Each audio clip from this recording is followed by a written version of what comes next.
Am I live? Think so. Think so. It's just real dark. Let me fix all this stuff. Good day, good day. Another week of fantasy football. We got our butts kicked last week by possibly the worst team in the league. Oh man, hope you guys did better than I did. Welcome, welcome. Drop any stars sits below. Drop any questions or thoughts. I'll get some commentary going in a sec, but let me just fix all this stuff. Think. Okay. Is this bright enough? Is the stream healthy? The stream says it's healthy. Jan, well, good day to you. You have props for this game. What does that mean? What does that mean? You have a proposition? You got a proposition. You got a bet. You got props like a football for us to hold. What kind of props? All right, let's see. Let's get. This is annoying me that this is not centered. Welcome, welcome. Drop any thoughts below. I'm gonna get started in commentary in just a second. Just getting the last pieces of the studio set up. The lighting and everything always changes when you go live versus what you see. So drop any thoughts below. Let's bet on this game. Who gonna win? Ravens or the Dolphins? Can the Dolphins pull up off the upset? That would be crazy, right? You bring Lamar Jackson back, you win without him, and then you lose to the Dolphins. That would be very Dolphins-like. That would be very Dolphins-like. But welcome, welcome. We'll get the game started in a second. Let's get some of this stuff more properly set up. But yes, drop your questions in the chat as we get this set up. We'll get into some commentary in just a second. We got a poll up. Vote in the poll. Who gonna win? Who gonna win? All right, let's get this better angled. All right, Jen Wills got some info going for this bet. Let's see. Receiving for Flowers, Waddle, 40 plus yards. Andrews, 15 plus yards. And rushing for Achane, 30 plus. Dang, that's low. And then Henry for 60 plus for Henry. Okay. And one Lamar passing touchdown and one Henry touchdown. Okay. That sounds workable. That sounds pretty workable. Who do you think is the hardest one to hit for this? Who is the hardest to hit in this bet?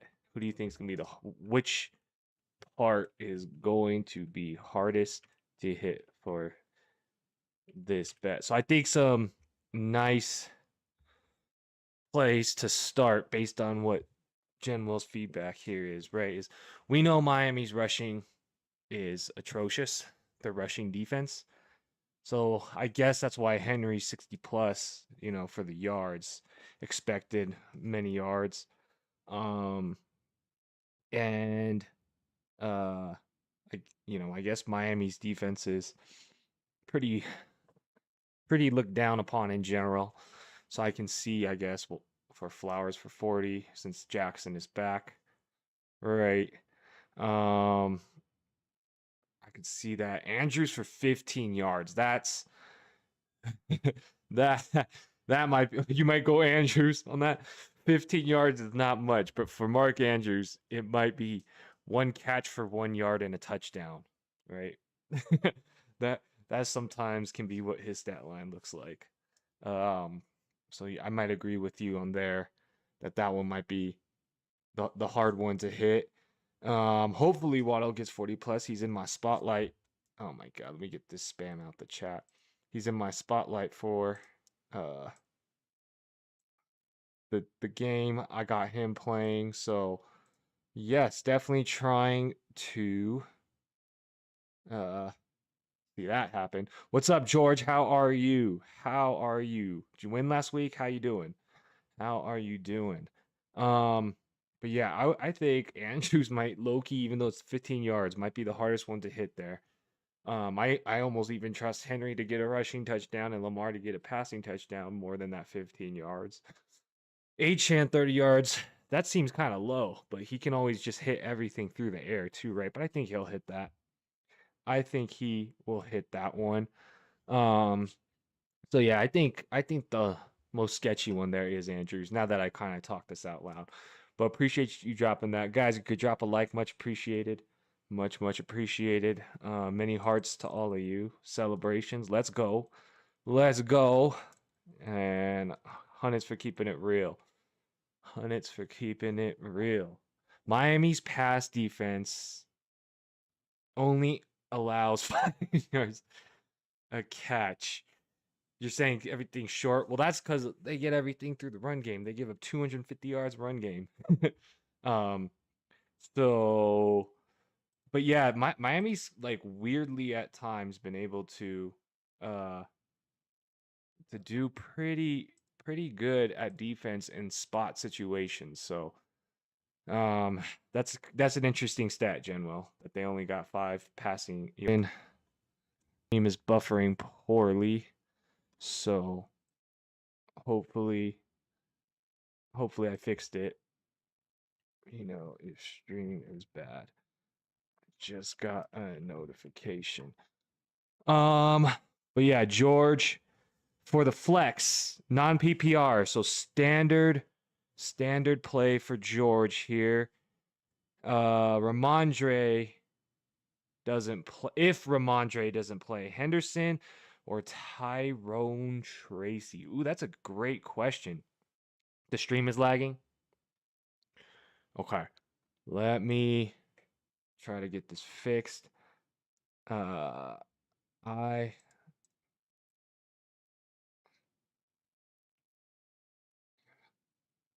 right. Why is this so poor right now? Let me check my internet. Well, while I do this, hopefully.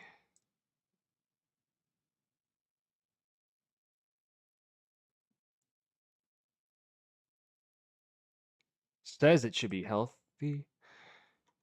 It works when you put it on 144p.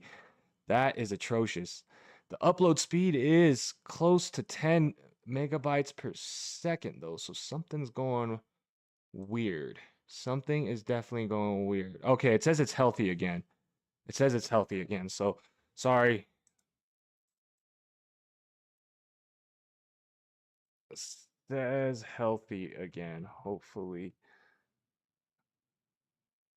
better. Might just be YouTube added again. Okay. Okay. Hopefully you're still here, George. Okay, so Ramondre doesn't play. Henderson or Tyrone Tracy. So let us look at those matchups. So we got for this week, Mr. Tyrone Tracy's playing the 49ers. So I think that'll be competitive. SF's defense right now is not much to write home about. And potential scoring there. However, we'll see what Jackson Dart can do there. In terms of, let's see, the Patriots.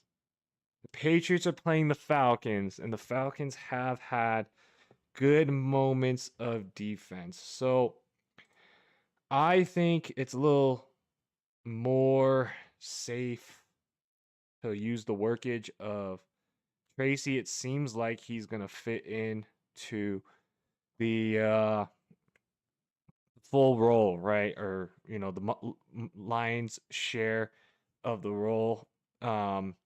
With that being a decent matchup, I'd be willing to play that more than a potential bad matchup against the Falcons. They have had good weeks. They've had shaky weeks, the Falcons defense, but more so than not, I feel like that's a more risky play, the Henderson side. Upside wise, right? Upside wise, I would say you have a better chance for Henderson to break for a big play than Tyrone Tracy. So if you're playing from behind, um, then that's where if you needed, ceiling, maybe Henderson if Ramondre doesn't play could make sense, George. Hopefully that helps. Hopefully that makes sense. So majority situations guaranteed, probably a little bit better of a matchup, right? Plus the workage would be Tyrone Tracy. Falcons have had stingy defenses at time, but yeah, you're welcome. Let me know if anything else, George. Appreciate anybody who could drop a like. Much appreciated. But yeah, so most situations, Tracy, unless deep upside needed. All right, so let's get this going. Let's get this going. Hopefully the stream is better. Let me know, guys, if it goes out again. But it says it's good, and you're right, Jen. Well, it might just be YouTube at it. It might just be YouTube at it. It's the YouTube police. The YouTube police. George says you have CMC and Taylor, so I don't know if I'm leaning more on the Henderson upside. Oh, because you already have two locked and loaded running backs, two of the best like 3 or 5 running backs in the league. All right. So leaning Henderson for the upside. I get you, just trying to hit the most points scored on the week or something like that. Is that what you're thinking about? But yeah, those are two locked and loaded. So if you just want to have fun with it and you're like winning all the time without it, then might as well, right? Might as well try that. So yes, let's get that going. Let's get this going. So Ravens versus Dolphins. Who is gonna win? Let's make sure we all vote. Make sure we all bet on this. Who we got in this game? Who do we have in this game? Put your vote in for the Ravens or the Dolphins. Can the Ravens come out with it? Or are the Dolphins gonna sneak in there? Are the Dolphins gonna sneak in there? Make sure you get your vote up and appreciate a like. Every single like helps this channel, and so we can grow this community and have a bunch more awesome people in here. So I appreciate all of you for doing that. Hello, Bob. How are you? How are you, Bob? Hope you're having a great day. Hope you had a great week. Jennings, Sutton, Keenan, and Myers. PPR. Pick one. I think my heart just auto default to Sutton, but let me look at all the matchups to make sure we do some type of analysis on this. So we got Myers, I'm assuming is Jacoby Myers. And if so, I am not a fan. Jennings, let's see. Playing the Giants. Might be playing from behind. Brock Purdy or Mac Jones as starter. I'm not sure if we know this yet.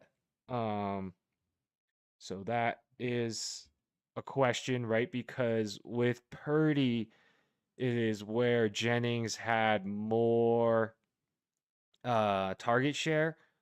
So that is a questionable. Okay, he's limited and he's questionable. So that is a question mark for later in the week. And then we got Sutton playing. Who's Sutton playing? Denver, Denver, Denver, Denver, Denver. Why can't I find? Okay, so the Chargers are playing the Titans, so that's a plus matchup for sure. And Denver. Why can't I find Denver? What? Denver Broncos are playing. They are playing the Texans. Oh, that's why. Okay. I don't like Sutton anymore after seeing they're playing the Texans. I do not like seeing them playing the Texans. The Texans are really good. Okay. All right. So now that we've looked at everything, um, let's take the rest of your roster build into account, right? And so just look at the rest of your roster build and determine where you're at, right? Are you up? Are you projected to be tied? Are you projected to lose, right, Bob? As the starting place. And then look at your rest of your roster build in reference to that, right? Like, do you have other people who do you think are locked in versus not, right? If you start, let's say, two wide receivers, two running backs, a flex, and a tight end, right? So you got like, let's say 6 or 7, however many people your league is designed for, if the rest of your roster build uh is steady versus high upside. And then you compare that to the points, right? If you're projected to win, lose, or whatnot. So I'm gonna talk right now in terms of assuming close to a 50-50 matchup, right? And a relatively stable build. It's not like you have a bunch of Jamison Williams, like other players in here. I'm assume that this is pretty secure and that you're about 50-50. So I don't like that matchup for Sutton anymore now that I look at it. Jacoby, if that's Jacoby Myers, I don't like what he's where he is at in that target share and where that offense is at in general. So it's between Jennings and Keenan Allen for me. And so anytime you play a Chargers wide receiver, we're playing a little bit of roulette, right? We're playing a little bit of roulette. Uh, and Keenan seems to have a decently um stable role, but no real upside and yards, right? So you're basically counting on a touchdown here. Um, right, you're basically kind of hoping for a touchdown, but it is a super plus matchup. It is a super plus matchup. So let me look on Keenan's stats real quick. So if you look at his stats, he has one game at 119 yards, right? Everything else is around between 50 to 70, right? Um, Receptions and target wise, looking at like 4 or 5 a game, right? So he's pretty safe to assume that you're gonna get um roughly 10 fantasy points, right? So that is probably a little safer, I would say, um, with that plus matchup, right? With that plus matchup, it's probably a little bit safer. When we look at San Francisco, we don't like, I would say would only consider playing Jennings if Brock Purdy was playing. Um, One, because, it seems like Mac Jones is, he's not loyal to targets right now. So it could go in other directions, right? There could also be game scripts where they want to run it through Christian McCaffrey if they could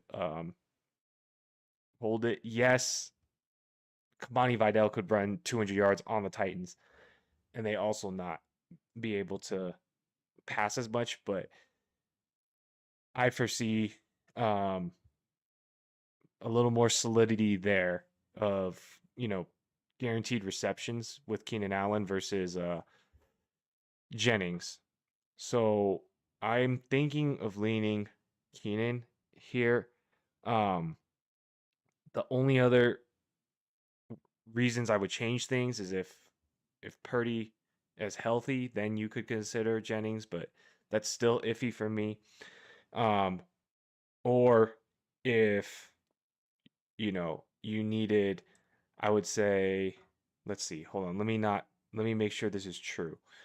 I don't really see Sutton doing well against this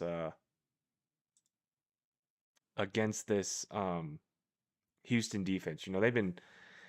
They've been pretty good, right? So um I think over the course of what, 8 games, Sutton's getting like 4 catches as well. So his catches can go a little bit longer, right, than Keenan Allen, but Keenan Allen seems to have more touchdown upside right now.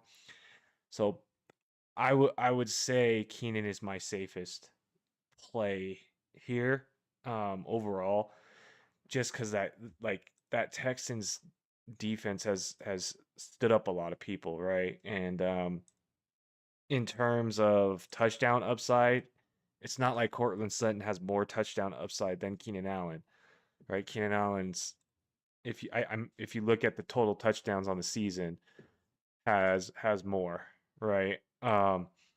So Keenan Allen for me here, I think I would trust that the most, even though it does feel like a little bit of roulette. You're right. He hasn't, there's so many mouths to feed in that offense. I would just hope for the game script, right, to say that the Chargers are going to score points and Keenan Allen will be part of that. So I hope that helps, Bob. I know that was a long-winded answer, but I would do Keenan Allen. So hopefully that helped, Bob. Let me know if not. Much love to y'all. Appreciate anybody dropping likes. Let's celebrate as this game gets started. So don't forget to vote, everybody. Don't forget to vote. Just like how they try to tell you in real life, but instead, let's not worry about that part of voting, but instead let's see who's gonna win, the Ravens or the Dolphins. Who is gonna win? We got the Ravens and the Dolphins playing, and it would be crazy if the Dolphins upset the Ravens, right? But what are the chances of that? Probably 0.5%, something low. So drop any questions in the chat. Really appreciate everybody, or comments, right? Even on the game. And as we get this started right before kickoff, let's run through something real quick.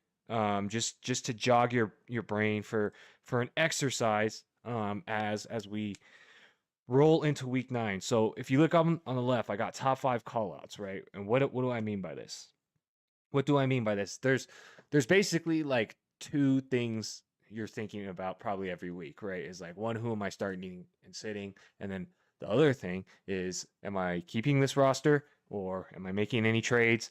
What should I be looking at, right? You're taking the Fins at the points, Bob. Okay, that's respectable.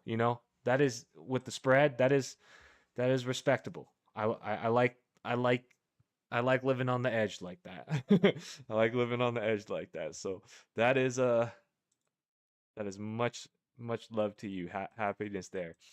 So let's look at what are my top 5 callouts at this point in the season. So you got to look at it like this, right? We're 8 weeks through the season, and in fantasy football, we don't go all games, right? All 17 games or 18 games before we get the playoffs, right? We go to the playoffs early, and every league is a little bit different, right? Most leagues play around 14 games in the season, right? Some play a little bit more, but typically you leave that last week out because some players are sit. So typically it's around 14 weeks of fantasy football before you get into the playoffs, right? And so at this point, we've played 8 games, and if you play 14 games, you got to go look it up in your league, right? That means we've played more games than there are games left, right? That means there's 8 weeks of data, and you what's it called, right? You got 8 weeks of data, and then you got 6 games left, so you have more data than the rest of rest of the games left, meaning that what's happened so far is probably a pretty good solid foundation of what's going to happen, right? And so the main things you're looking at for the rest of the season, you're looking at what offenses are good, right? What defenses are good. So what are the plus matchups, right? What are the plus matchups for your defensive end? And then can you reliably rely on these players, or does it seem like, a little risky, right? And so what I mean by that is like maybe you have a lot of points on a player, right? But their team total points is not that much, right? Then that means you probably have a high percentage of the team's points. And unless this person's like a Jonathan Taylor, but maybe they're in the middle tiers, that might be a little more risky. What's up, BD? How are you? Let me answer this before I continue my rant. What's good? We need a wide receiver this week. You're currently starting Christian Kirk, but you could pivot to Parker Washington, Kendrick Bourne, or Pat Bryant. It's PPR. You can also get 6 points for return TDs. Okay. Do you get yards as well? Because you know, some leagues do play yards, right, as well. And I just want to clarify before I start speaking on something that is not true. So let me know, but I will assume that you do not get yards. But you do not get yards. You do not get yards. Okay. So it's just touchdowns then. All right. So let's look at um the matchups just to make sure. Um, so the only I remember that Patriots are playing the Giants from what I remember. And I think the Jaguars, are they playing the Raiders? Who are they playing? The Jaguars are playing the the Jaguars are playing the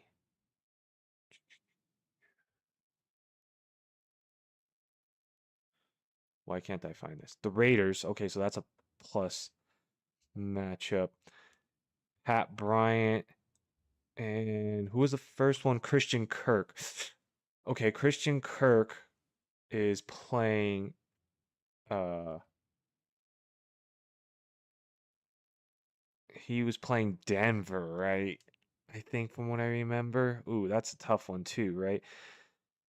That could be a tough one too. I know Sertan's out, but that defense overall is nothing to be messed with in terms of the pressure they could bring, right? Because even though if your corner's not covering, Patrick Sertan's not covering, and he might be covering Collins or whatever, but even if it's not good back there up front when the line is good, right? It could cause a lot of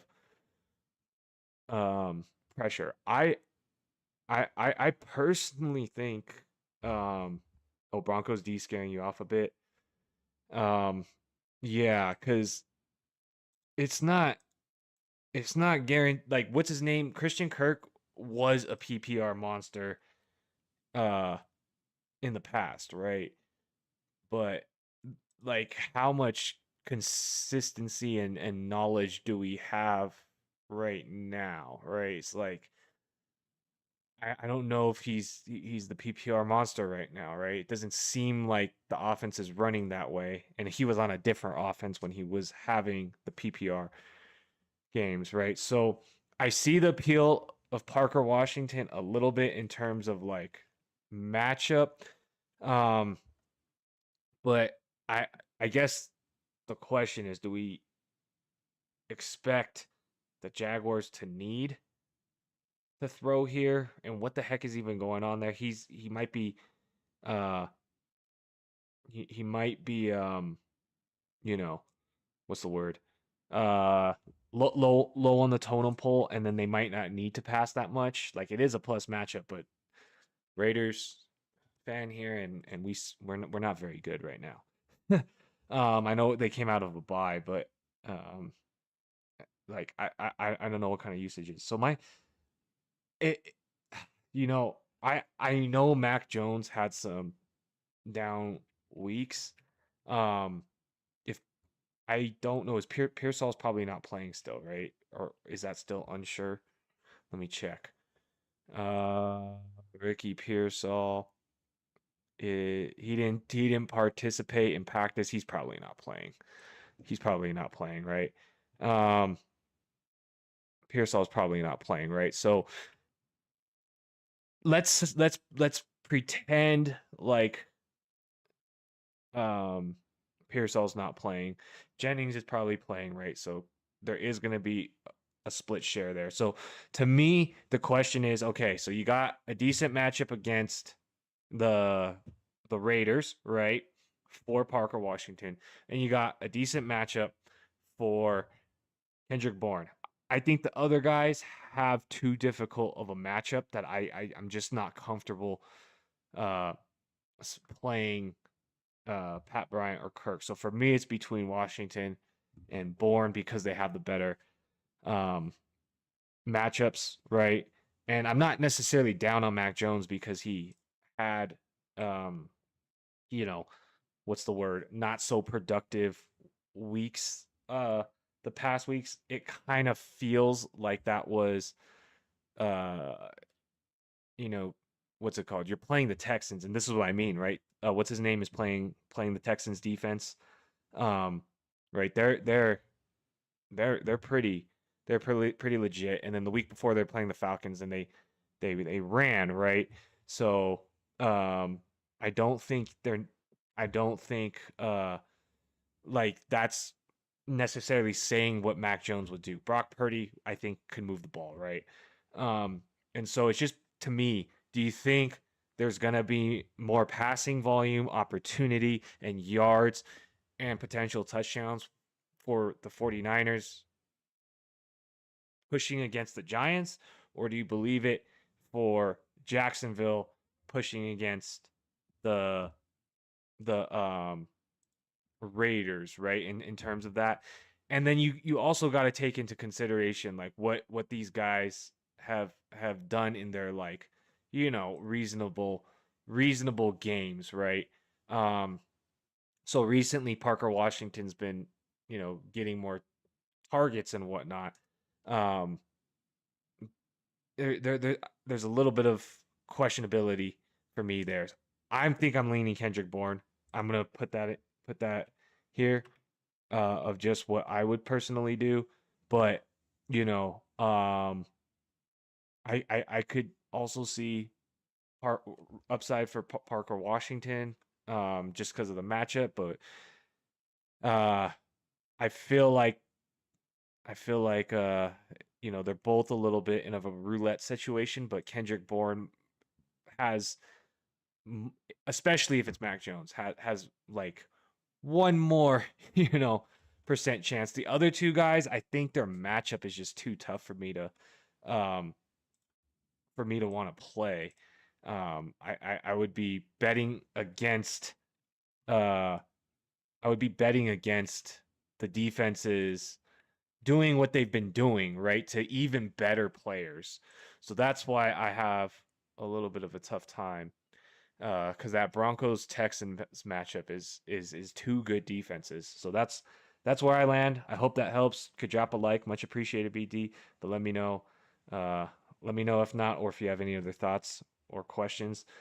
Jen Will says, "Oh, we have Tyler Lockett." You're absolutely right. We have the connection of Geno Smith and Tyler Lockett to lead us to eight wins in a row, and we're gonna make the playoffs now with Tyler Lockett, getting 1,000 yards from this point forward, and 10 touchdowns because Geno Smith loves him so much. So totally follow you on that one, Jen. Will totally follow you that.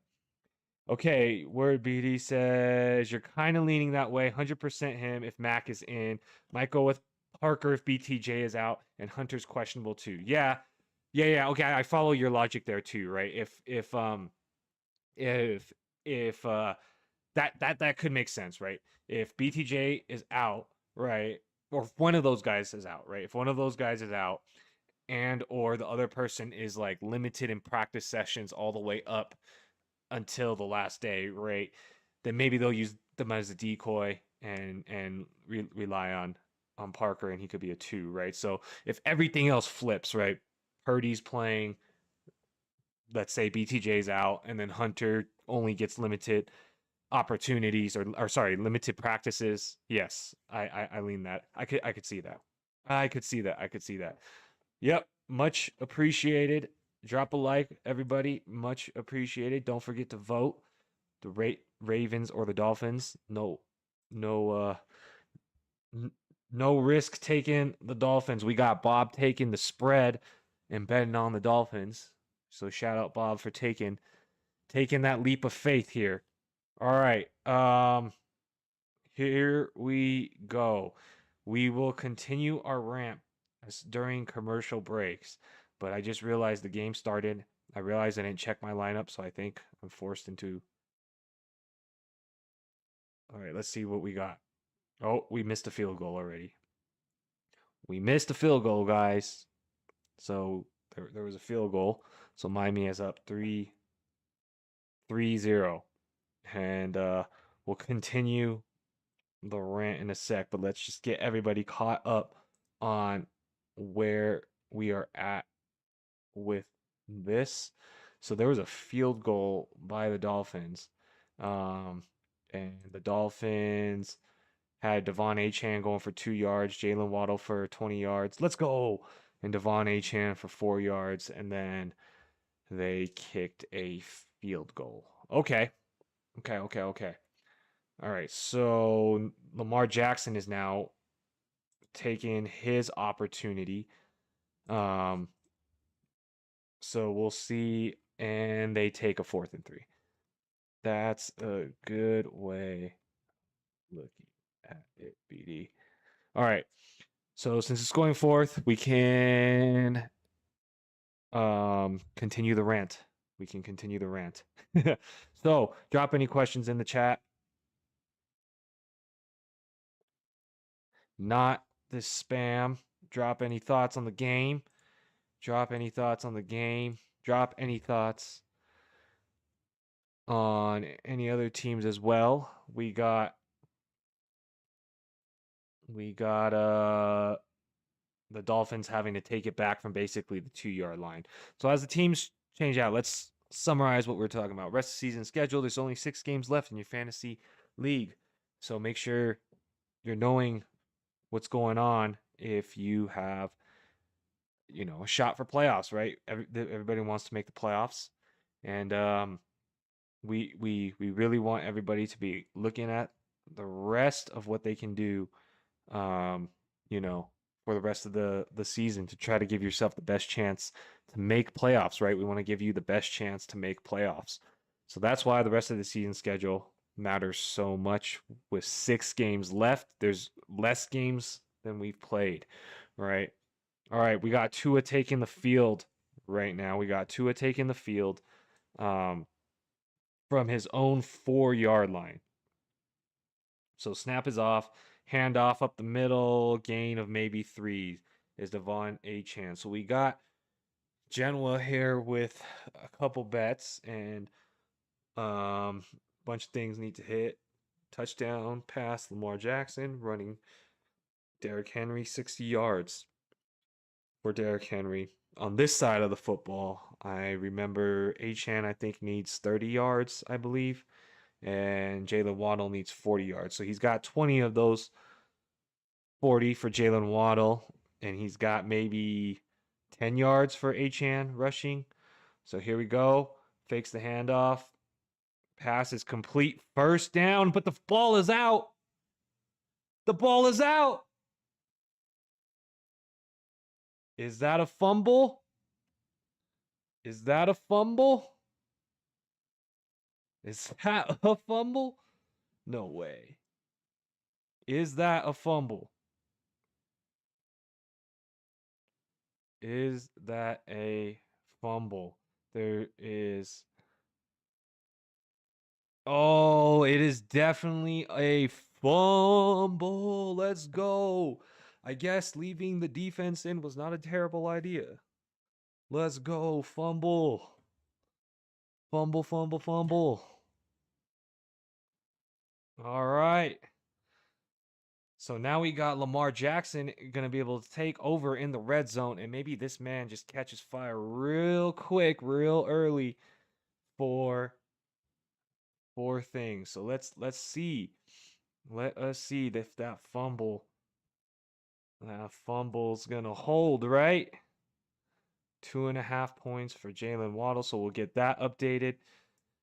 So we got a fumble that just happened. First and goal opportunity now for the Ravens on their own on the 7-yard line, right near the end zone. And Derrick Henry's just running people over, and it looks like he dropped in the end zone, but they're calling him a yard short. So second and goal. Second and goal here. And this is an awesome opportunity for Baltimore and for what's his name to get back into the swing of things. For Lamar Jackson to get back in the swing of things. And on second goal, they try to go quick. Nothing there. So it's going to be third and goal on like the 1-yard line. Let's see if the defense can hold up. But well, very, very much, I'm not sure if this is going to hold up. We'll see. It's third and goal here. It is third and goal. So we got third and goal on the 2. Man in motion, fake the handoff. Jackson trying to break free, throwing in the end zone. Too high. Too high. No good. Fourth and goal. Fourth and goal. The defense held up there. The defense held up. All right, we got this updated. So got the spotlight updated. The offense is staying on the field at this point in time. The offense is staying on the field for fourth and goal here. Lamar Jackson, let's punch this in, man. Come on. You can do it. Oh, that was not a safety. Let me take that off. Sorry, guys. All right, so we got fourth and goal here. Lamar Jackson under center, man in motion. Oh, faking it. Zay Flowers going out to the right. Derrick Henry. Oh, and is it? What did I say? Mark Andrews, 1 catch for a touchdown for 1 yard.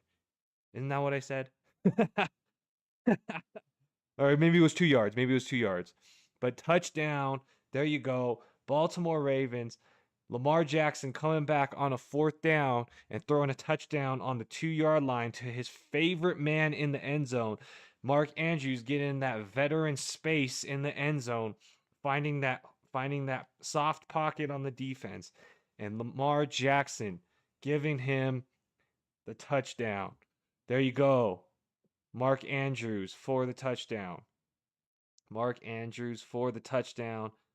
Extra point is up, so it is now 7-3. And let us get that updated for y'all. Let us get that updated. Okay, so as we see that this was off of a fumble and the defense,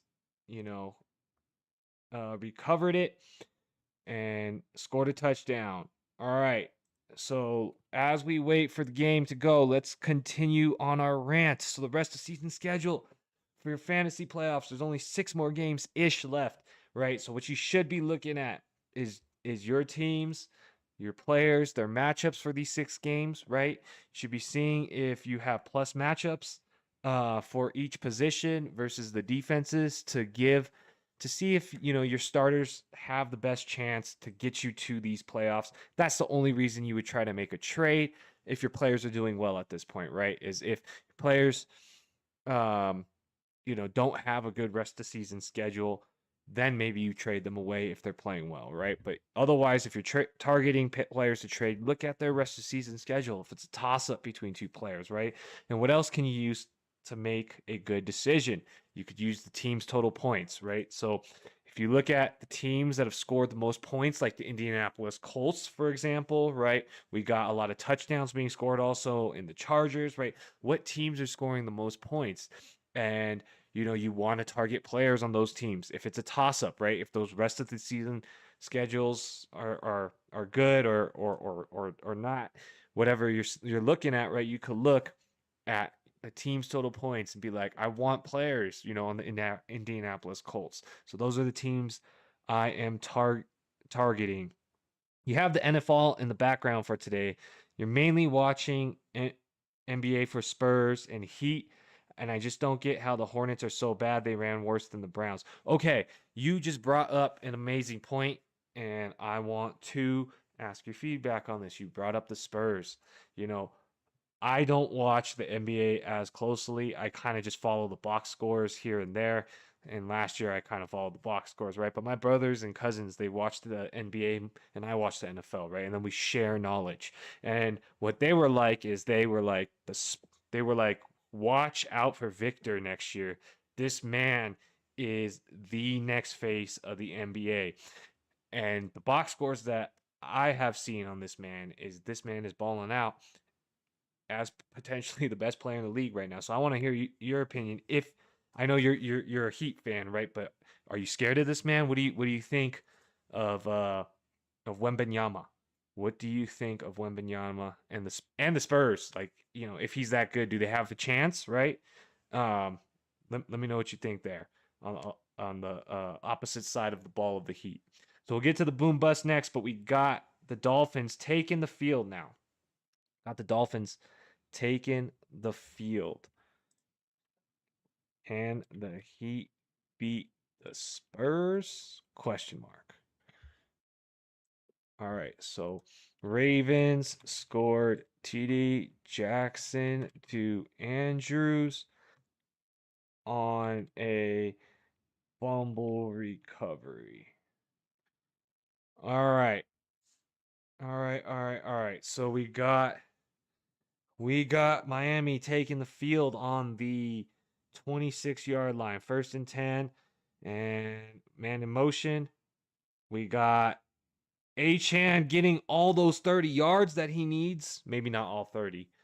Maybe not all 30 that you need, Genwell, but that was a lot. He got a 1st down on the run. So we got 1st and 10 again. Maybe he got about 20 yards on that. So he might have the full 30 rushing yards by now. He might actually have the full rushing yards, Shenwell, by now. But let's see what we got. We got 1st and 10 for the Dolphins on their own 45, man in motion, pitch back. Achane again, and he gets about 8. He gets about 8 yards on this. So when we look at the Baltimore defense, has been very injured until this point in the season. And, they've been coming back healthy slowly, but still, they haven't been known to be able to stop the run that well. So Achane, they might use him a lot here. They are getting healthier, but even when healthy, Baltimore's defense has not been the best against the run. So we could see a lot of opportunity for Achane here. And they get him in the backfield. Just as I said, they have a bad run defense. They're down.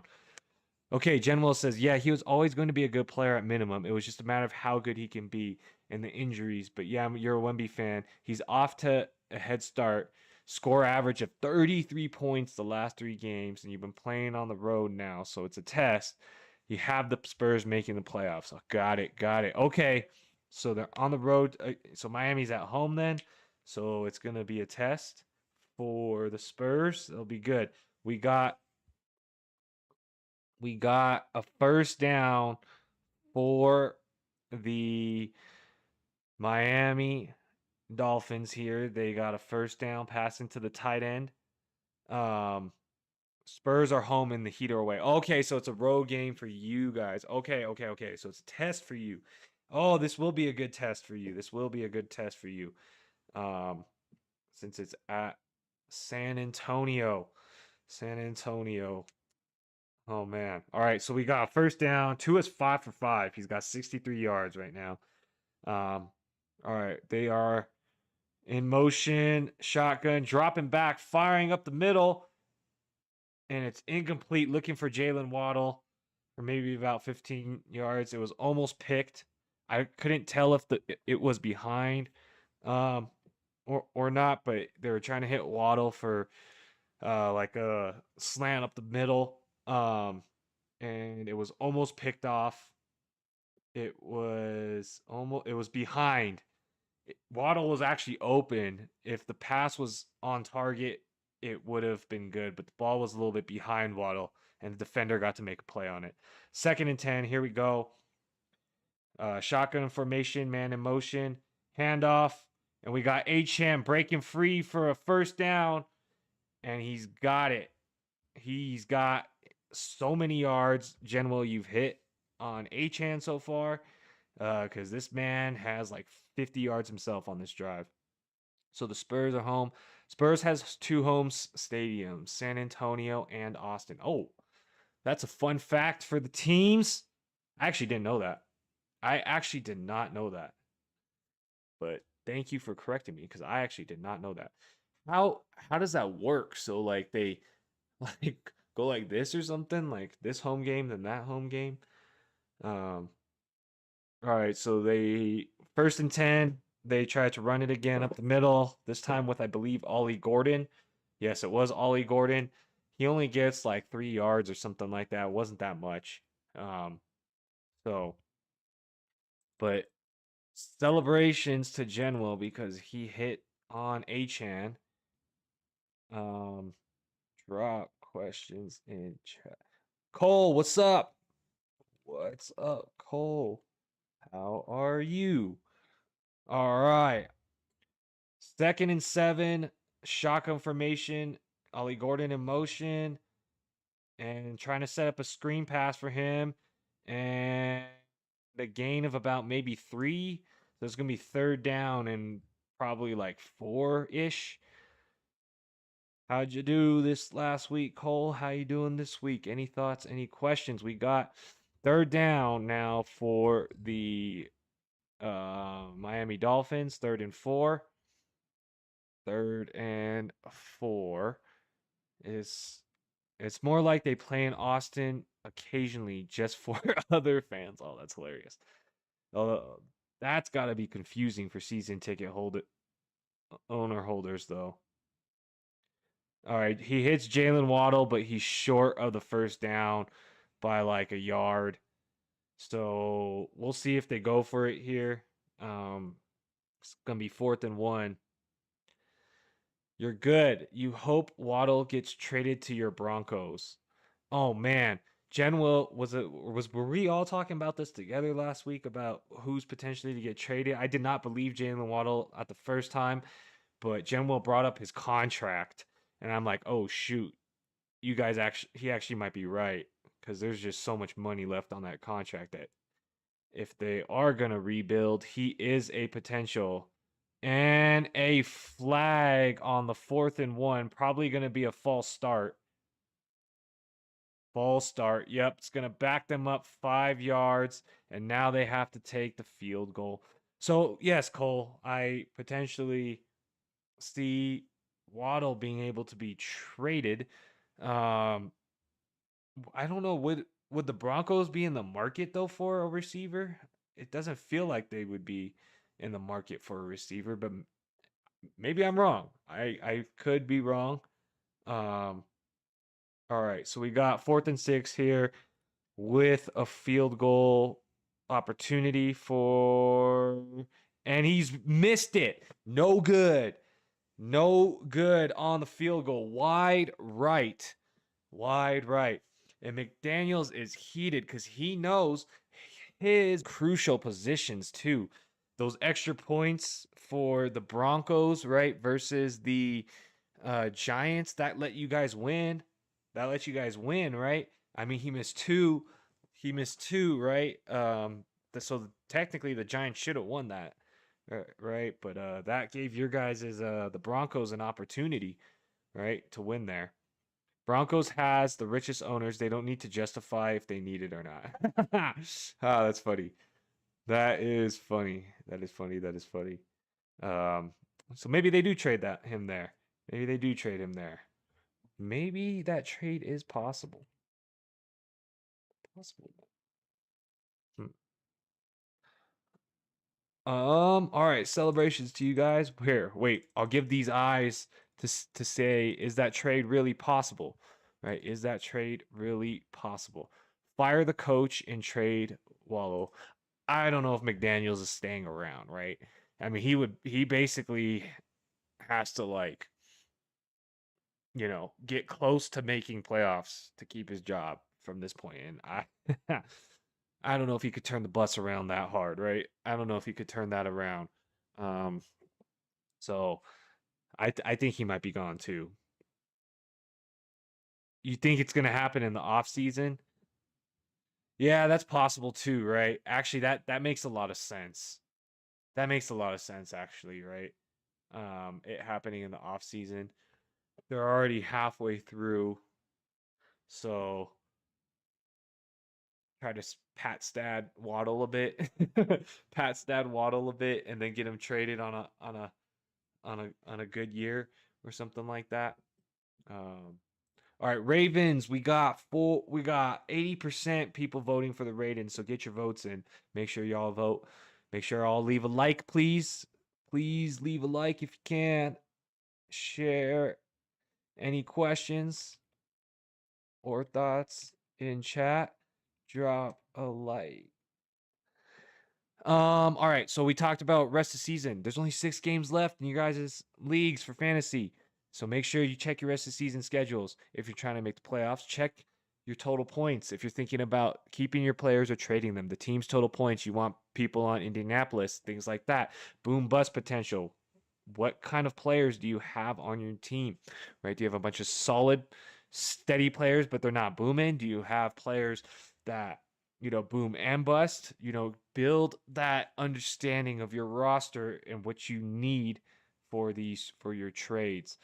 And then look at offensive play share, right? So if there are 40 plays in a game and you get 10 of them, you get 10 receptions, right? Or you get 10 carries, then you got 25% of your offensive play calls, right?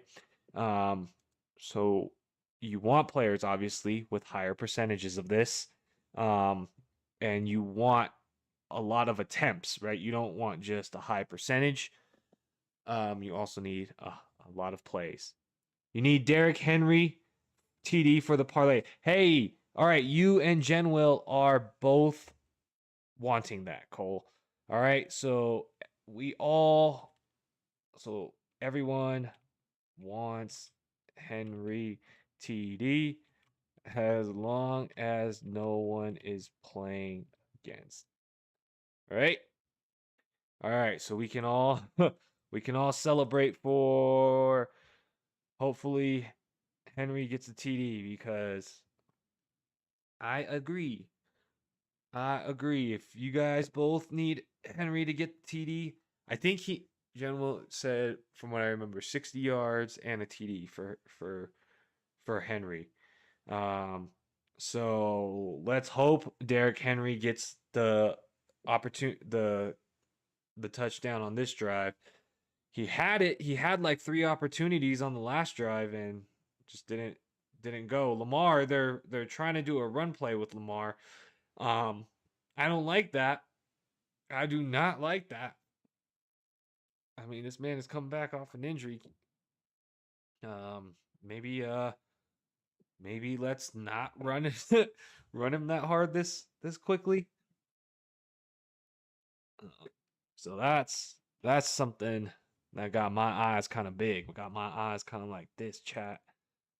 Got my eyes kind of like this.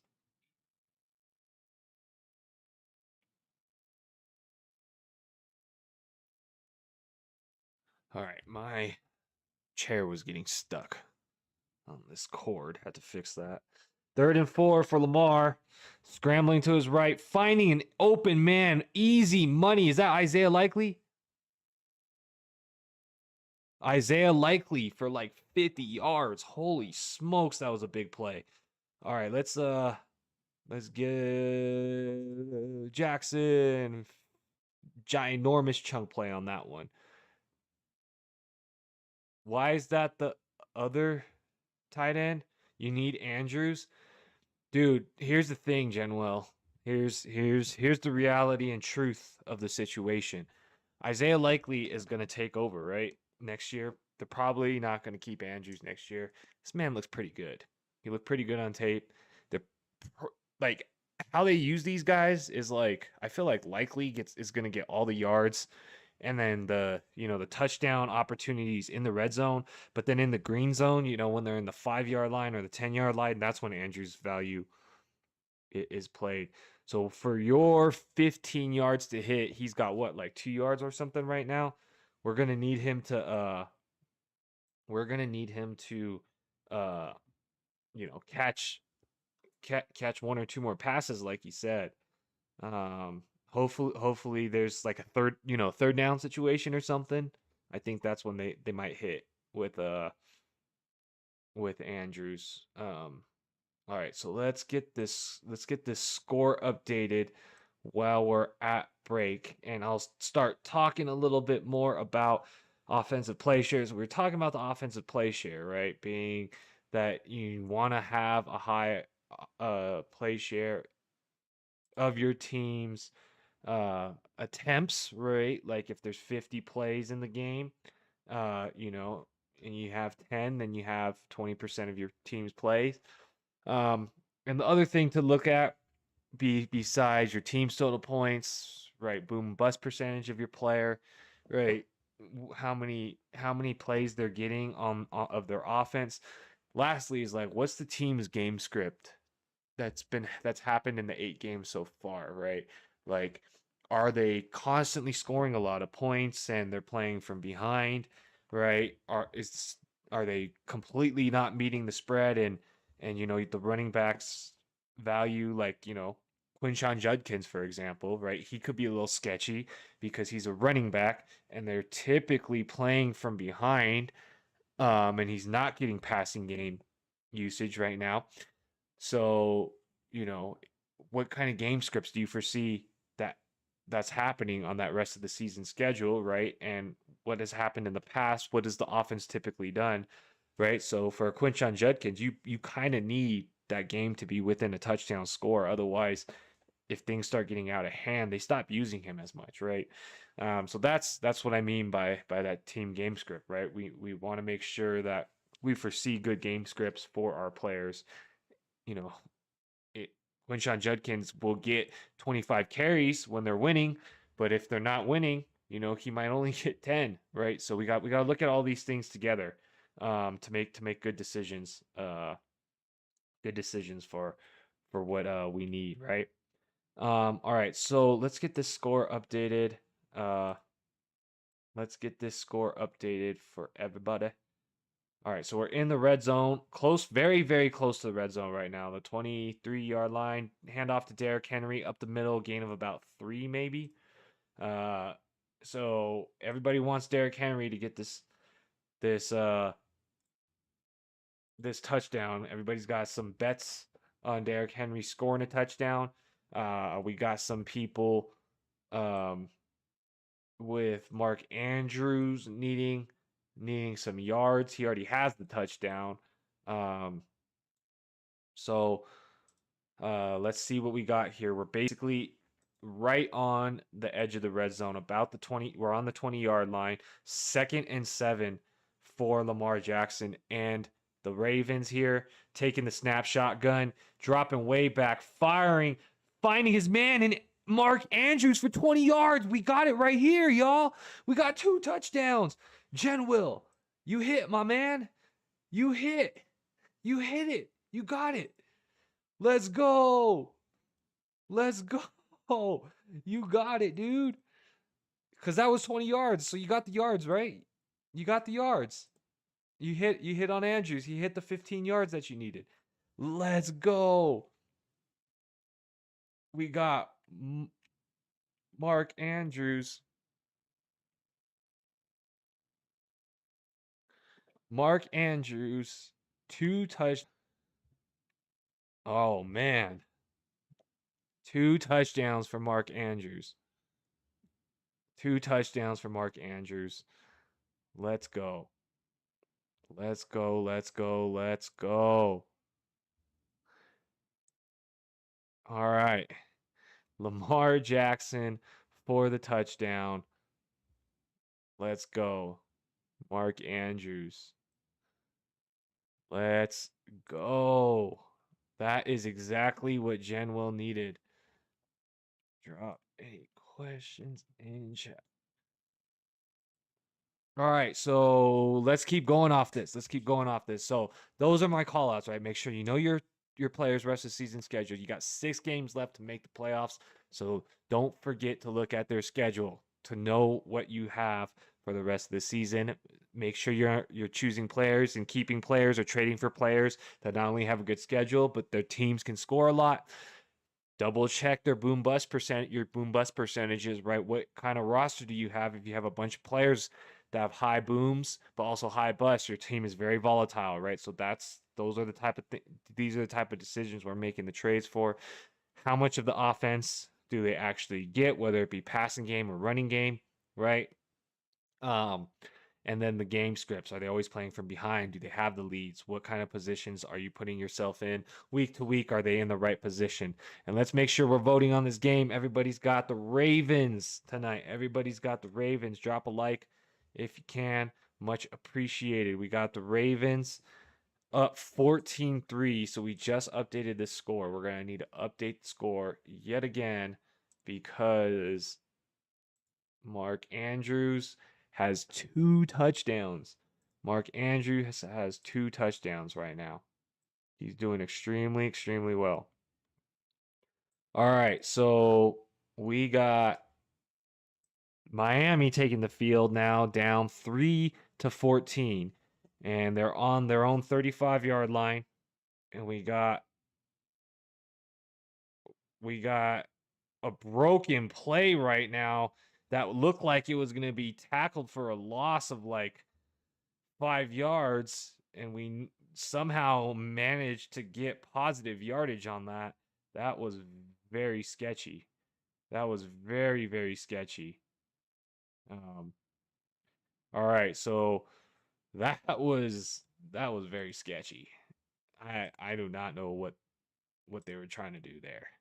That almost was like a really bad loss, but they got 7 yards on that. So 2nd and 7 now. 2nd and 7. And we got a pitch back and Achane up the middle. Gain of like 7. All right. All right. So Miami, a little bit lucky there, but making a few plays happen. So Jaylen Waddle 3.3.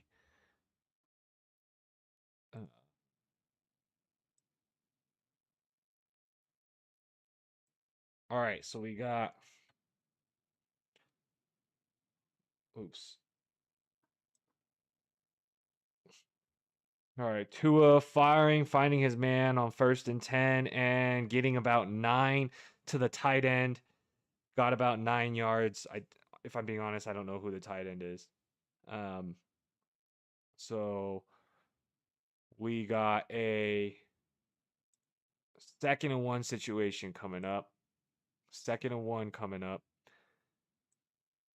for the Dolphins. We got 2nd and 1 coming up. It was Greg Dulcich. 2nd and 1 under center is Tua cross midfield on the 43 under center. Snap is taken, fakes the handoff, looking deep, firing deep, wide open man. Jaylen Waddle caught it. Flag is down though. And it's looking like they're gonna call this back, maybe for a hold or something in the backfield. Mike McDaniels. Oh yeah, Cole, you just saw it. You guys got it. You guys got the 2nd touchdown for Andrews. The flag. What is this flag gonna be called for?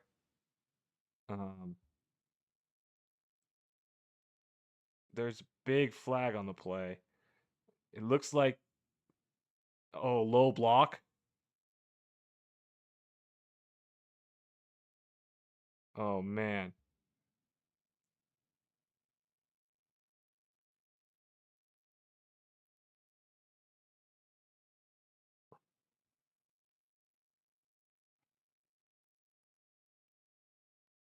Oh man, they call a tripping. They call a tripping. They call a tripping. Oh man, that sucks.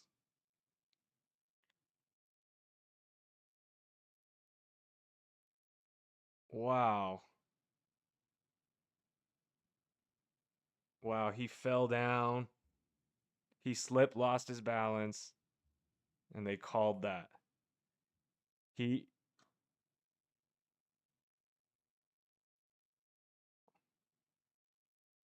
Oh man, 2nd and 16 now. Wow. That's terrible.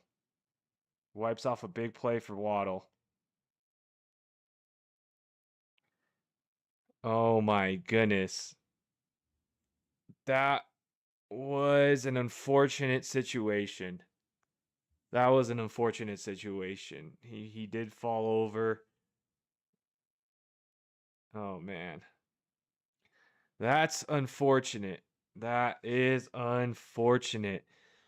Rise, how are you? You have Swift and Judkins. Should I trade one of them for Bowers if I had Pitts? If so, who? Ooh, that's a good question.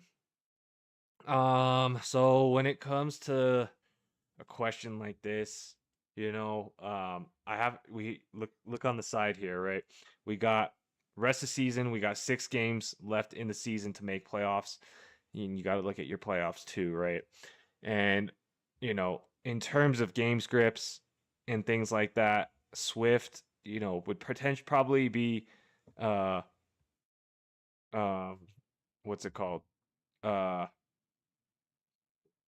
in a better offense, right? Quote unquote Chicago than Cleveland. So we'll look at the schedules in a sec. Judkins, we're not sure on the health, right? We are not sure on the health.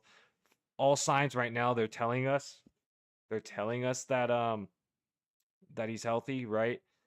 And so it comes down to this, Rise, right? Is like, do you have enough depth at the running back position, right? And what I mean by that is like, let's say you're leaving these guys on your bench, right? Like every week you could start, Jonathan Taylor, Devon Achane, and then in your flex, you're looking between Swift and Judkins, and you have one of these guys on your bench every single week, right? Then you have some potential stale value, right? Um, for sure, you also have Bijan, but do you have another running back as well besides Swift and Judkins, or do you only have Bijan? Right. And so where I'm going with this is, Swift, Judkins, and Bijan, if those are your only 3 running backs, right? That you have Bucky. Okay. So then you're basically playing Bijan and Bucky every week, right? So you're playing Bijan and Bucky every week, and then you're rotating Swift or Judkins. So you have stale value on your bench essentially, right? So in this case, yes, I would aim for a trade to upgrade another position, right? So in this case, you're looking at tight end. If you're solid at wide receiver, you're solid at wide receiver and you don't need it. And then you're looking at tight end, right? Um, Bowers, also, is this PPR? I don't know if this is PPR or not, right? Bowers, he's projected as one of the tops. He's a little risky, right? He is a little risky. So the other person might be willing. It is PPR, right? So the other person might be willing to let them go, and Bowers is a good play in PPR. If you're good at wide receiver and you don't need any wide receivers, and we're looking at targeting tight ends, Bowers could be a good one. You could also maybe look at if somebody else has maybe 2 tight ends, like a Tyler Warren and somebody else, and you could throw Pitts plus somebody to get as well. That could be an option, right? But Bowers, Trey McBride, Tyler Warren, probably the guys potentially were worth trading for. Maybe the tier below might be Tucker Kraft and like George Kittle, right? But Ferguson, I don't think I would trade for him. Some of these other guys I wouldn't. But yeah, if you're looking to upgrade and the Bowers manager's interested, he's a good one. I was also just mentioning those other guys as well, right? Because they do have, to me, similar value to Bowers, right? Trey McBride, uh, and and Warren this year, they're doing well. So if we're targeting Bowers and we're looking at Swift versus Judkins, Judkins has more secure usage if the game script goes in his favor, right? That's the big question. DeAndre Swift seems to be losing a little bit of touches to Kyle Monangai. However, Chicago realistically would probably be able to stay um, in game script more so than the um, Browns, depending on the schedule, right? So if we're just looking at a pure usage um, way, then Judkins would have it.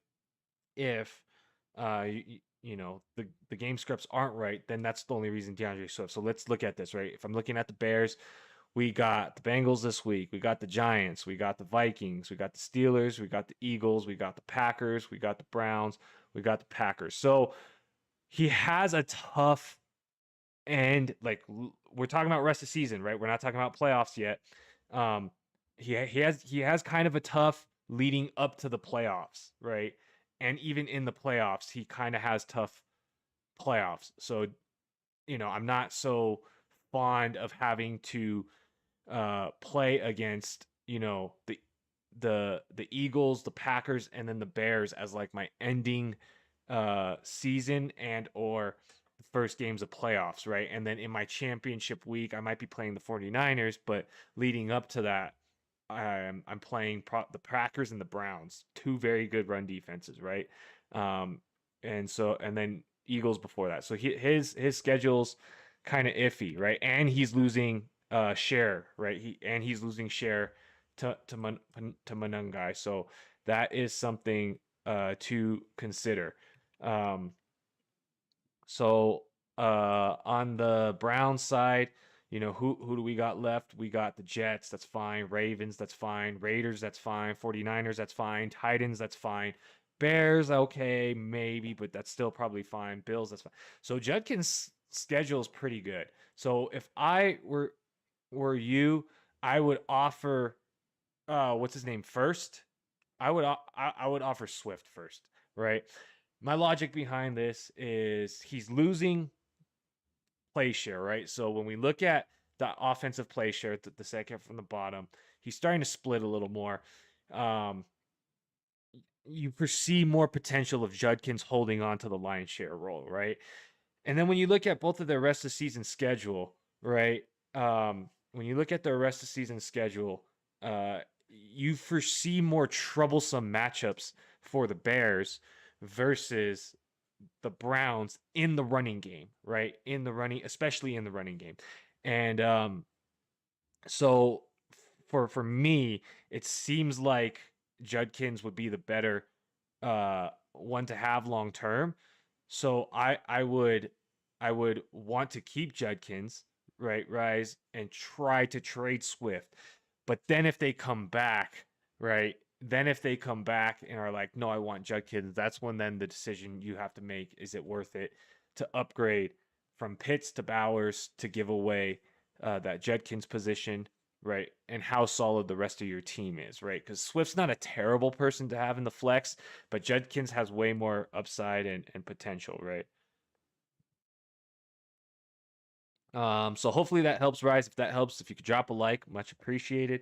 But I would try to trade Swift since you have 3 solid running backs besides Swift for Powers. You're welcome, Rise. And if is that Kobe on your is that Kobe on your picture? Because if so, I'm from LA and that's my man. So much appreciated, Rise. Hopefully that helped you. Thanks so much for all y'all dropping likes. Uh, celebrations to y'all. Much love. Much love. All right, so we got Tua and team on the 29-yard line right now. Yes. Oh, that is Kobe. That is Kobe. Kobe and the Lakers. I don't follow baseball that much, but I do know that the World Series and everything, is kind of happening right now, right?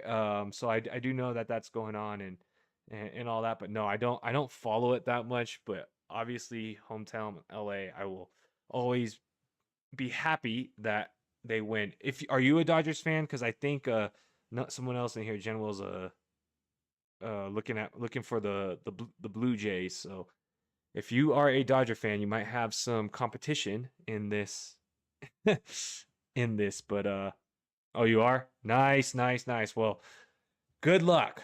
Good luck to the Dodgers because I think they have it's a must-win game, right? I think it's a must-win game for the Dodgers. So good luck, Dodgers. Drop any comments, thoughts, or questions in chat. Much celebrations. Hopefully, we're on a 3rd and 10 right here. Hopefully, awesome, Rise. Much appreciated. Hope to see you. Hope to see you back. Hope to see you back. Be back on Sunday. We shall be back on Sunday. But have a good one. Bless you, brother. Bless you. All right, so we got nothing. We got nothing happening on that drive. 4th and 6 now after there was a good punt return, a foul on the play, and got all the way down to the 30-yard line, and they have to settle for a field goal. 3 terrible plays. 4th and 6. Field goal is up, and this man made it this time. He made it. He made it, so we got a field goal that is good. We have a field goal that is good. So let's get all the scores and everything updated. Updated again. So we got a 14-6 game, 2 touchdowns versus 2 field goals. Dolphins definitely on the hot seat. Dolphins definitely on the hot seat. Barely holding it together, but they're somehow making it happen. And so we'll put the top scores, we'll update the top scores besides the score as well. Who would have thought Mark Andrews would be the leading scorer right now for the flex positions? Who would have thought he would be doing that? Nobody, right? Nobody would have bet that. Nobody would have bet that in week 9, Mark Andrews has 2 touchdowns. Nobody would have bet that. Nobody. All right, so we got Mark Andrews leading the way here. 6, 7, 8, 9. All right. Perfect. So we got exactly 9 players who scored something. And while we wait for this to come, I'm updating the scores, everybody. Updating the scores. It is 14-6, and I got, instead of the top players, well, let's just mention it real quick before we take it off. Top players on the week: Jonathan Taylor, James Cook, Breece Hall, Saquon Barkley, Tucker Kraft, Chase Brown. Who would have thought Chase Brown, man? That is crazy, right? Troy Franklin. Who would have thought Troy Franklin, RJ Harvey too in the top 10, right? Rashee Rice and Michael Pittman. Michael Pittman slyly having one of the best seasons of his career, and not only doing that, but being a top 10 wide receiver like in the league. It's kind of crazy actually. It's actually really crazy. Um he's having a fantastic season. Put user in a timeout. All right. Let's see. So we got the game kicking back off here. We got Miami kicking off to Baltimore, and we'll see what they do here on this drive. It seems like Miami keeps stalling out. They had a really big play to Jaylen Waddle that got wiped off. It would have been like a 40-yard play, but there was a trip, and that unfortunately led then to a stall out. So let's see. Let's see. How do we get this updated? Let's update this.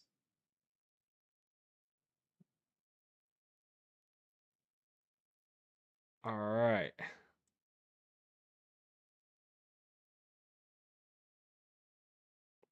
All right, so on the 28-yard line, Lamar Jackson finds his man underneath, gain of like 7, gain of 7-ish. It'll be second down. Second down. All right, so that's updated. Let's get everything else updated. Celebrations to anybody who played Mark Andrews today. You did it. You need Tua to not throw a pick. You also need Tua to not throw a pick. The payout was crazy. Oh, sorry. Sorry if that was super that was super funny. At first I didn't get it, but I was like, oh my goodness. That means he throws so many interceptions that Vegas was like, all right, we'd rather give a bunch of money if he doesn't throw a pick. That's hilarious. That is so funny. That's actually kind of sad though. I feel like has he thrown a pick every game? I feel like he's like close to throwing a pick like every single game. Um Happy tight end day got extended for another week. That's a good one. That is a good one. 3rd and 1. Here we go. Hand off to Henry, finding the outside, and he gets stood up. He gets stood up. 4th down. 4th down. He got stood up. Oh my goodness. That was crazy. He got stood up. I thought he was gonna get it.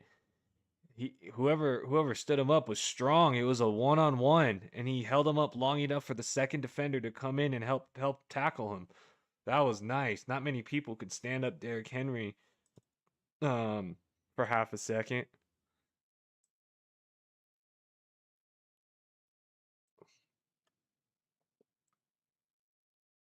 All right, so punt is going off right now. We got the punt going off, and he lets it go into the end zone. So it's a touchback. I thought he almost touched it for a second. I thought he almost touched that and let that go into the end zone. I was gonna be like, "Holy smokes, that was a bad play." But nope. All right, so let's see what bets everybody says. We got happy tight end day extended for another day. That's pretty funny. That is pretty funny. And Tua not throwing an interception in a game, that is hilarious. That has a high payout, but makes sense. I just wanted to see does Tua have a pick in every single game? Let me see this real quick. Interceptions 2 1 1 0 0. No. He has 4 games with no interceptions. Okay. So he has 3 games with no interceptions. And then 5 games with interceptions. And he has multiple interceptions in 3 games. Okay. I get the makeup of that. Now. So you didn't see the line for the game, but do I think this is 42.5? I thought really it dropped. I thought the over under for this was like 50. Maybe I'm wrong. I swear maybe I'm wrong, but I thought the game was something like 50-51 for the over under. But if it's 42 and a half, I would have taken the over. I mean, we're already almost halfway through, and it looks like it's going to be the under at this point, right? Oh, you just made up that line. That's a good one. I would like. I mean, at this point in time, I don't know if it's fair to bet on 42 and a half. I would still probably take the over. I think I would still take the over. But I think when it opened, I opened this week, I thought it was 51 or something like that. All right, so we got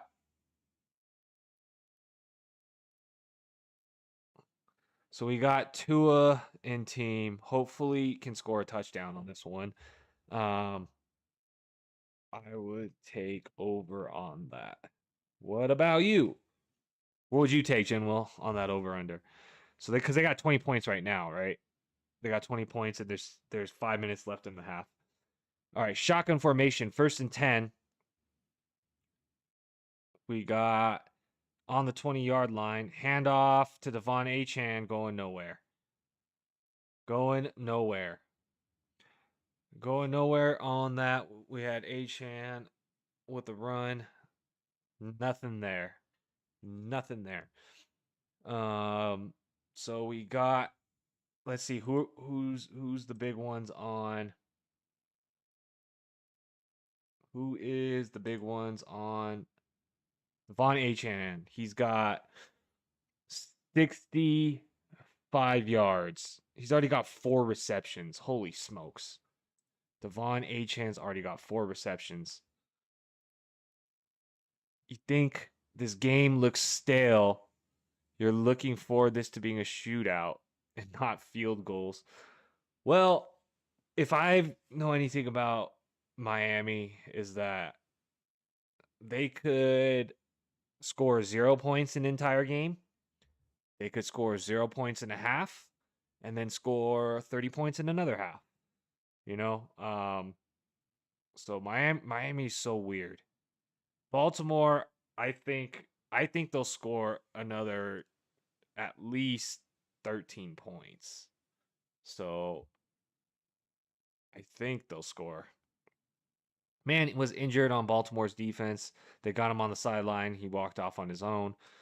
So he's good there, hopefully. So 2nd and 10 it's going to be. 2nd and 10 here. Flag, flag, flag.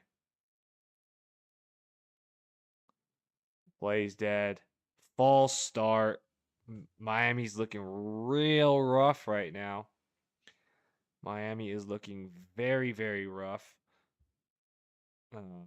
Hopefully they could do something nice here. All right, we got 5 minutes and 12 seconds left. 2nd and 15 after a false start. It's going to be on their own 15-yard line, so they got a long ways to go. But they're down 14-6. They got to make something happen here. Hopefully not another field goal. Hopefully an actual touchdown. So let's see if Tua can do something here. 2nd and 15. Shotgun formation. In motion. All right. We got a screen pass going. And a tackle by the man who was just injured. 3rd down. 3rd down.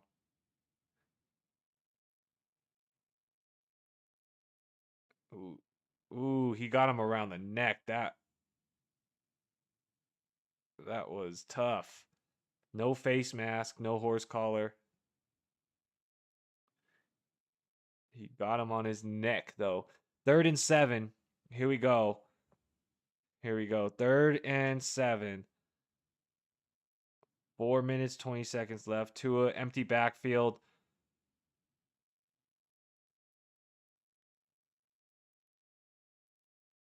Timeout called by Baltimore. 3rd and 7. I think. All right, Ravens took a timeout. So let's see. Let's look at this. So Andrews has 22 yards, so he has his.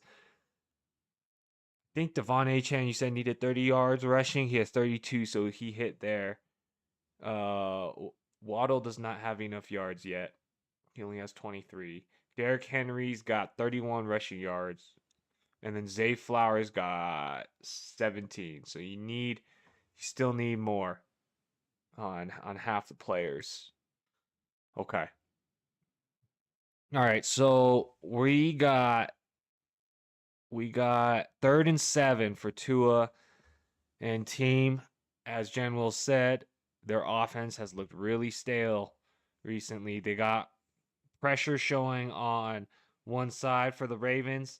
Man in motion, drop one back, firing, got his man, and that is Jaylen Waddle for a gain of maybe 12. Um, so first down there.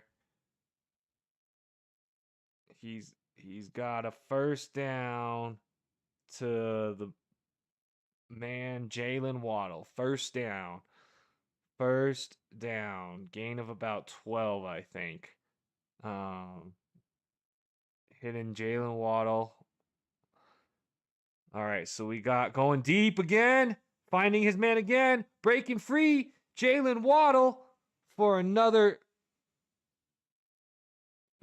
first down. Let's go. I think Jaylen Waddle hit his yardage. Jen Will, celebrations to you. Celebrations. Jaylen Waddle, I think, hit his yardage total that you need. There you go. Much love. Jaylen Waddle should have yardage now too. So you still need, let's see, you still need both of Henry's to hit. And I think you need Zay Flowers to hit. I think you should have everything else, no? All right, we got 2 running backs. We got a flip to Malik Washington. And he got maybe 4 yards. So Ollie Gordon looking a little shaken up. Ollie Gordon looking a little shaken up. Oh, man. You need a Henry touchdown, right? Yeah, you need a Henry touchdown. You need his yards too, I believe. I think you need Henry's yards too. Because Henry got 30 yards right now. Yeah. And then you need Zay Flowers. You need Zay Flowers yards too. You need Henry touchdown, Henry yards, and Zay Flowers. So you basically need Miami to score to keep it interesting. All right. So we talked mostly everything for the main call outs for rest of season. Hopefully everybody can make playoffs. Hopefully everybody will make their playoffs.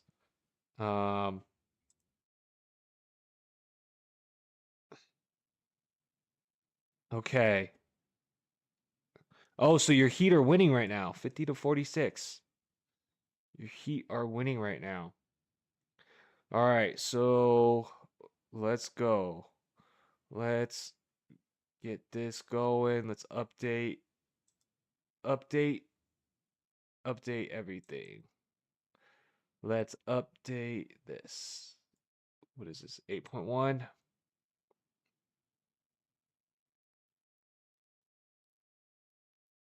All right.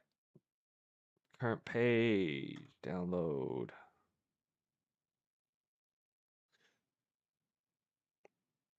Oh man, I keep forgetting I'm playing Baltimore's defense too. So this is a love-hate relationship.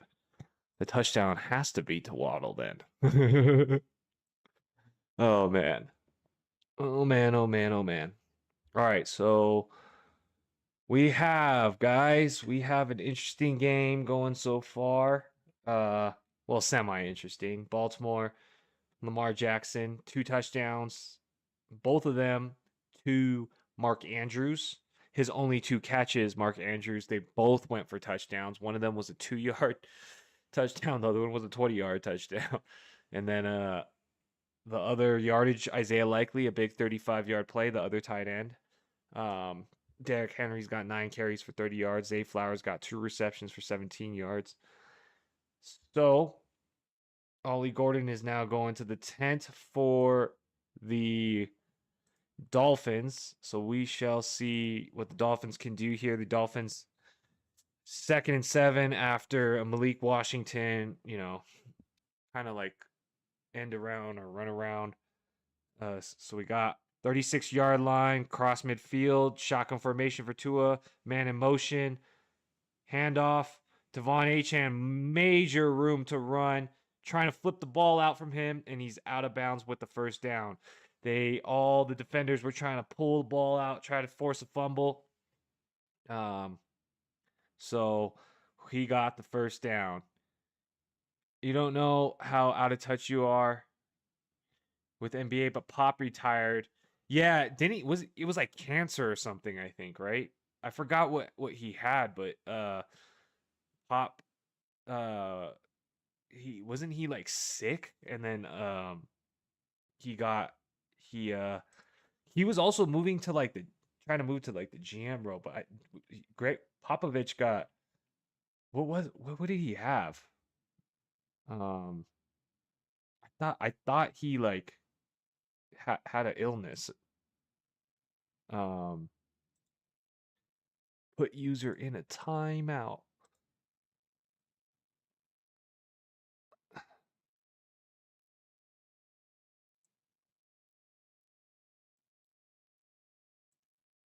Oh, he had a stroke. That's what it was. Oh, yeah. That's right.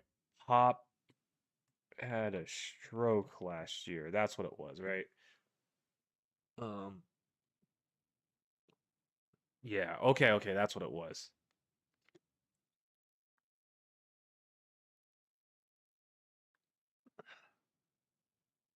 Drop any comments or questions in chat. All right. So we're at the 2-minute warning of the first half.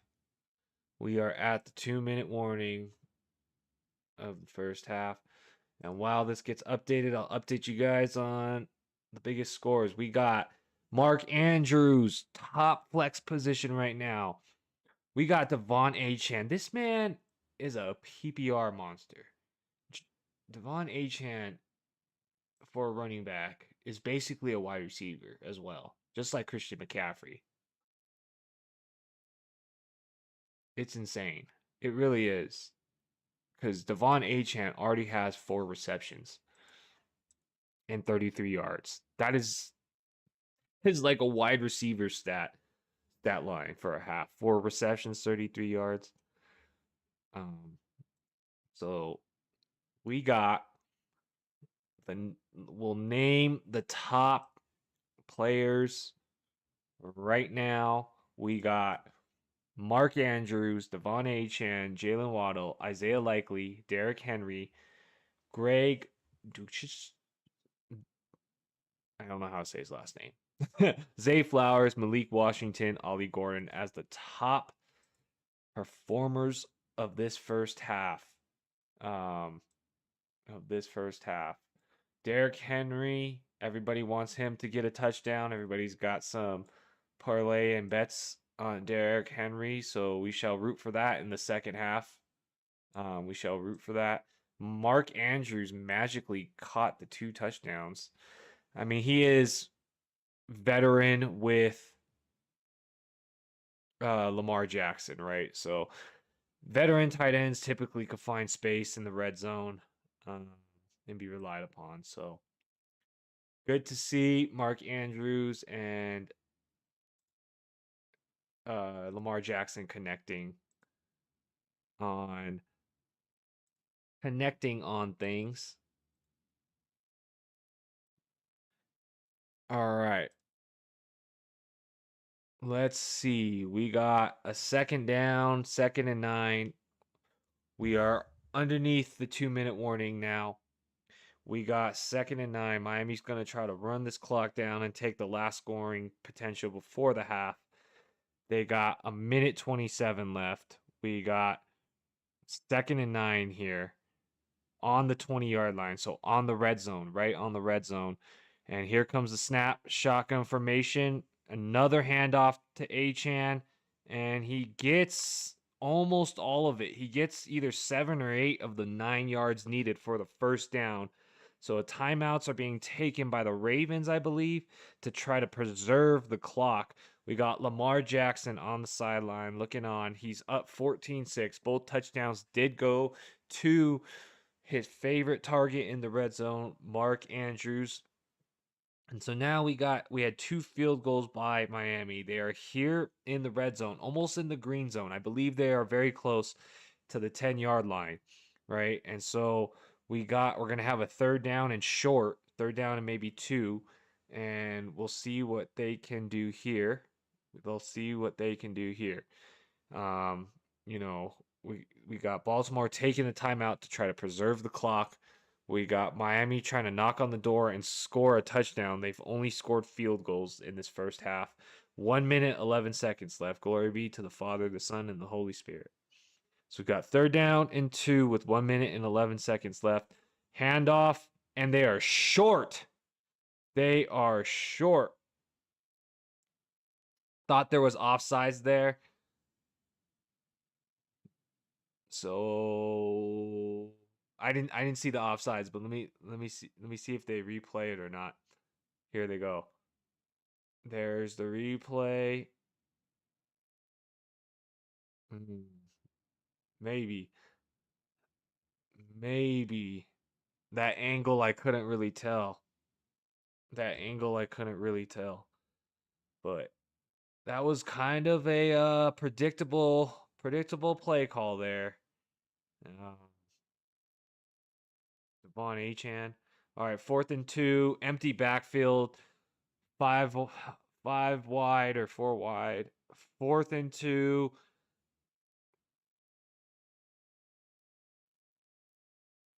Nobody around. And Mike McDaniel's looking to the sky like he asking for some help. What the heck was that? General says the same thing. What was that? It looks like he was looking for Achane to be able to beat his guy one-on-one. And Achane didn't finish the route or something. But geez, what was that?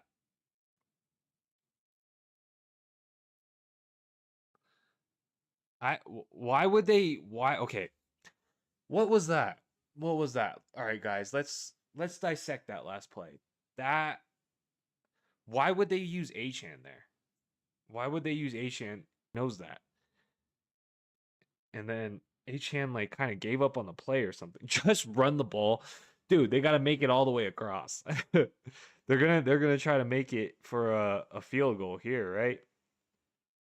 It's going to be all passing plays. I don't think is Henry even going to be on the field this drive? Probably not. All right. We got Jackson scooting back and forth, finding his man. He found him. Nowhere to go. That was a tough playoff. That was a tough play for sure. That was tough to watch. That was disgusting. That's all I could say. That was terribly disgusting. That I don't even know what to think after that. It's like it went wrong in every single way. Like Von Achane didn't follow through on the route. Miscommunication for Tua. Why did they not line up Waddle if he's been he was torching guys on that drive? I don't know. I think that's why McDaniels is on the hot seat, right? 46 seconds left. 3rd and 5. Dolphins got 1 timeout left. 3rd and 5 here. And we got shotgun formation. Jackson takes the snap, fires, finds his man short. Flag is down, though. Flag is down. We'll see what this is. And the ref is looking confused, like he doesn't know what he's going to call.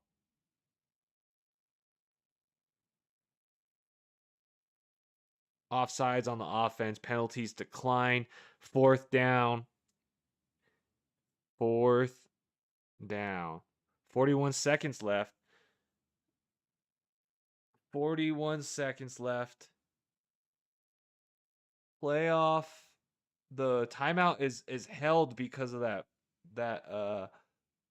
because of that foul. So the clock is preserved. So there's 40 seconds left on this punt. Here comes the punt. And he's got it. And he's got 30 seconds left on the clock after a terrible return. You reckon they should have accepted that penalty? Terrible return. That is so true. That is so true. Dolphins looking like CFB. Dolphins looking like college football. Do your Broncos and Raiders play Thursday? Of course we're going to stream the game. Of course we will stream the game. We gonna beat you. No. Oh my goodness. Of course we'll be streaming the game. There'll be some mad trash talking in that game, huh? All right, we got a run play on first down with 20 seconds left. We're using the timeout. I don't understand what is going on. What is going on here? What is going on here, Dolphins? What are you guys doing? What are you guys doing? Accept the penalty, push them back five yards closer to the half line.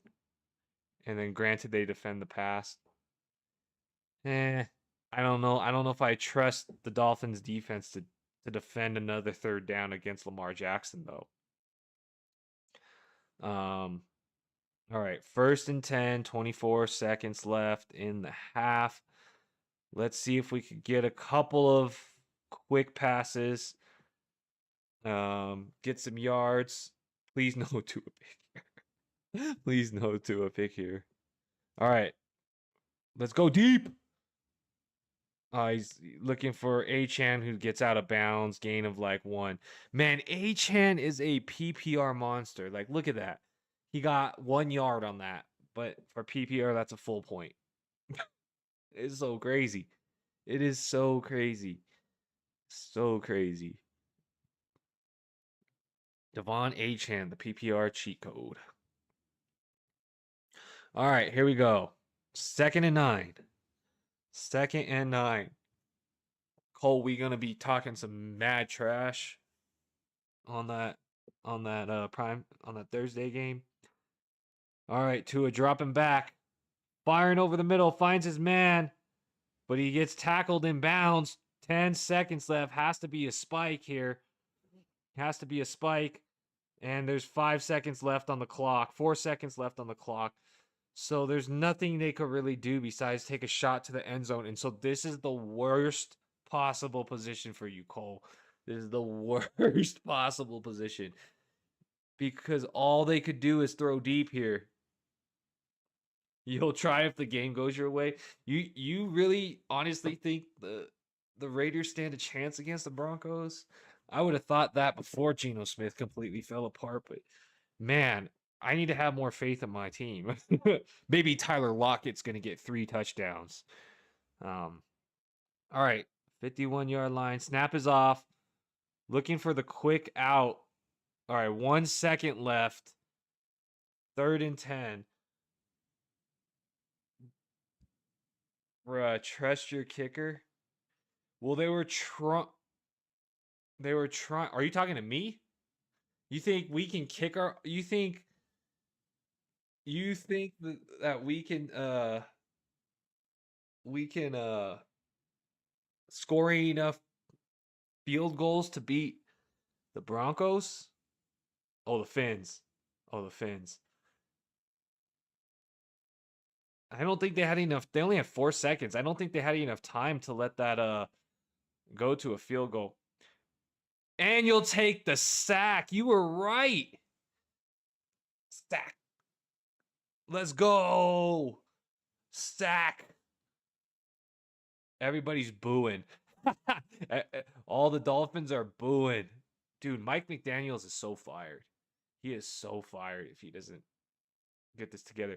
I feel like he has a lot of pressure. Like this game he looks like most games Mike McDaniels looks cool as a cucumber. But for some reason this game he looks like he's coaching with some ferocity. It almost feels like the general manager sat him down and was like, "All right, this is it, man. You either win this game or you're out." That's the vibes it's given. Like I've never seen him look this crazy. He looks pissed, right? Like he looks crazy frustrated and mad. Maybe it's what they need. Well, I mean, they scored two field goals in the first half. It's been kind of ugly. Hopefully, what do they call it? Second half adjustments. Hopefully some second half adjustments gets him what they need, but all right. Well, you escaped. No, that's celebrations because you escaped with no picks in the first half, so you're still good. You're still good there. You got lucky that fumble was like, the guy had possession so that it was it wasn't ruled an interception there. Um any comments or questions? Chat. Maybe it is what the Dolphins need. All right, so at the half, let's update everybody on some matchups this week. Some random thoughts. Let's rapid fire random thoughts these games. So, the morning slot. We got 49ers versus the Giants. Nothing super scary. Nothing super scary happening there. So if you have to take your deep shots on those wide receivers, you can. But obviously I wouldn't want to play them if I had to, but if I had players on bye or whatever, that's nothing scary there. But obviously you're playing Kittle uh and McCaffrey, and then you're probably starting Tyrone Tracy if you paid up for that. But no harm, no foul if he's just depth and you want to watch him on the bench first. Chargers versus Titans. Hopefully this is a landslide. Chargers get that W. That defense for the Chargers is a fine play this week. Titans typically do give you good fantasy points because Cam Ward gets sacked every other play. So hopefully Chargers, whoever's playing, you're probably playing your Chargers, right? And you're just hoping that something hits. But it's hard to tell. Kamani Vidal is probably the only quote unquote safe play in that, just because you foresee the game script being that the Chargers will be at least tied or winning for most of that game, and Titans should probably give up some points. Vikings, Lions, it's going to be interesting because now with Carson Wentz completely injured and out, they're forced to play JJ McCarthy. He hasn't played many games of football, so this is his real test, right? Because the Lions defense is not terrible. Their run defense is not terrible, so he's going to be forced to have to pass. And last week they looked okay, or 2 weeks ago, Lions pass defense. So it'll be interesting to see if the Vikings, I know their coaching with McConnell's very good, but McCarthy's gonna have to make something happen because you foresee the Detroit Lions being able to score at will. Vikings defense hasn't been super scary or nothing. So I think that is a you're starting your Lions. Please don't tell me you have to start Jameson Williams, but if you have to, you have to. And then you're obviously playing Jefferson. Addison has actually been very good at the points per game. I know he missed a few games, so he has less games played, but he's been secure enough looking that it looks like he'll be fine. And then I'd be sitting the running backs in that game. We have no idea how that split between Aaron Jones and Jordan Mason is going to work out. Falcons, Patriots. This is an interesting matchup because we all hope for shootouts, right? But you got a good run defense on the Patriots against Bijan Robinson. You got a decent Falcons defense who falls apart at times but could look good. So hopefully we see a shootout here. But what you probably foresee is the Patriots leading for most of this game. And hopefully Drake May can still ball out. And hopefully Bijan can get some work in the passing game because that Patriots defense on the run is very good. They are very good. They are one of the best in the league. But Bijan is one of the best running backs in the league. So that'll be an interesting matchup to see.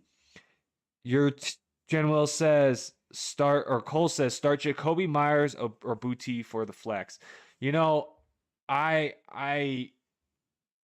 Man, I hate talking so much smack against my Raiders, but it's just like, how do you trust them at all? Like, how, right? I root for the Raiders every week, but like, how do we root for them at this point? um, you know, I like, I know the matchup against the Jags is better, right, than against the Falcons. But the Jags defense hasn't been extremely scary, right? But the Falcons hasn't been extremely scary either. I do not trust Geno Smith. I trust Drake May more to throw a touchdown or something to Booty than I see possible for Jacoby. So I would like, since the defense is decent, right? At the Jags, and if Bowers is coming back, right, Jacoby's value in this game is very questionable to me. So I think I would take the shot on Booty, even though his matchup's not fantastic. I trust Drake May more than I trust Geno Smith. Do I think Myers gets traded? I think it's highly possible he gets traded, but they could just hold him. Like, what are they gonna get? Like at this point, like what could they potentially get? Like a super late round pick, and it's just, do they see that value, or do they just let him walk? Right, like sixth round pick or something like that is probably what the best that they can get. I'm not saying other teams shouldn't target him. We'll just see if the Raiders find enough value in what they're offered. Giants should target him. Yeah, actually, that's a possibility, right? That's definitely a possibility. All right, you're gonna tell us about the Chargers injury report. Becton. Oh my goodness. Holy smokes, man. Lad is not practicing either. Shoot. Oh man. Oh man. Oh man. You think, man, they are quite injured. They are quite injured. Well, if Ladd doesn't play, then that just means everybody else is locked and loaded. I mean, I feel like Herbert can still make things happen. But yeah, I would play Booty Cole. I would chase the points of New England with Booty. Myers traded, potential, like what, sixth round pick ish. You finally have on LP, limited participant. Okay. That's good to hear. That's good to know. Limited is good news when you're coming from an injury, right? Limited is always good news when you're coming from injury. So that is good. That is good. All right, let's continue with the scores. Colts Steelers. Hopefully the Colts go 5,000 points again. Hopefully the Steelers can keep up. Uh, Colts defense has been pretty solid over the year. Um, not but like because they score so many points, the other team also has to score a lot of points, right? So that's how sometimes, the other team can end up scoring a lot. But I think you're starting everybody in that game. Broncos Texans, that could be a slugfest. This could be a slugfest between the Broncos and the Texans. Both defenses are very good. Patrick Surtain is, I believe, out, but both of those defenses are really good. Even without Surtain, they bring so much pressure, and it's not like the Texans' offensive line is the greatest thing in the world. So that one could be a defensive slugfest. Watch that be like 55 over because I said this, but I think that one will be defensive. Bears, Bengals, I think there'll be a lot of scoring in that game as long as Flacco's healthy. I think Bengals will score a lot. Bears, here's where I'm at with the Bears. I think I think they're trying to make Caleb process too much. I don't think he's there yet. Maybe in another year or two, his brain could work faster and he could see things, but he just looks so skittish out there. He just looks like he's not processing well. I would design more. What I feel like they should do. I don't think they're using his legs enough, and they're trying to force him to be too much of a passer. Like a game manager. But I think be like give him a couple first reads as his own, running his own number to get his confidence up, right? And give him easy first read stuff. There's so much of this. I feel like they're getting too fancy with these screen passes and these like runarounds and complicated plays. Um, you know, I just don't foresee Caleb being able to process that that well. For Lad, you might have just rested him. Okay. Okay, it's calf. The Spurs Heat games has 2010 vibes to it. Okay. Oh, back when it was Spurs versus Heat for the finals. That that was crazy. That was crazy. 60-61. Ooh, nice.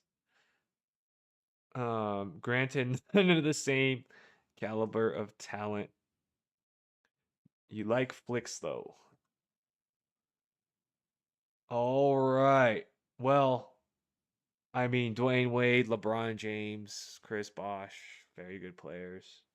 On the Spurs, it was Duncan, Ginobili, Parker, and Kawhi.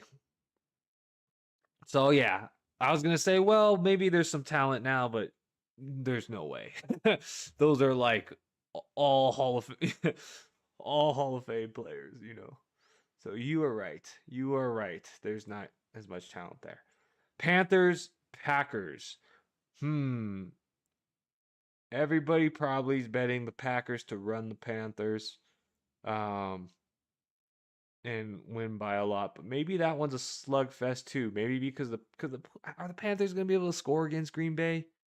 I don't think so, right? Maybe.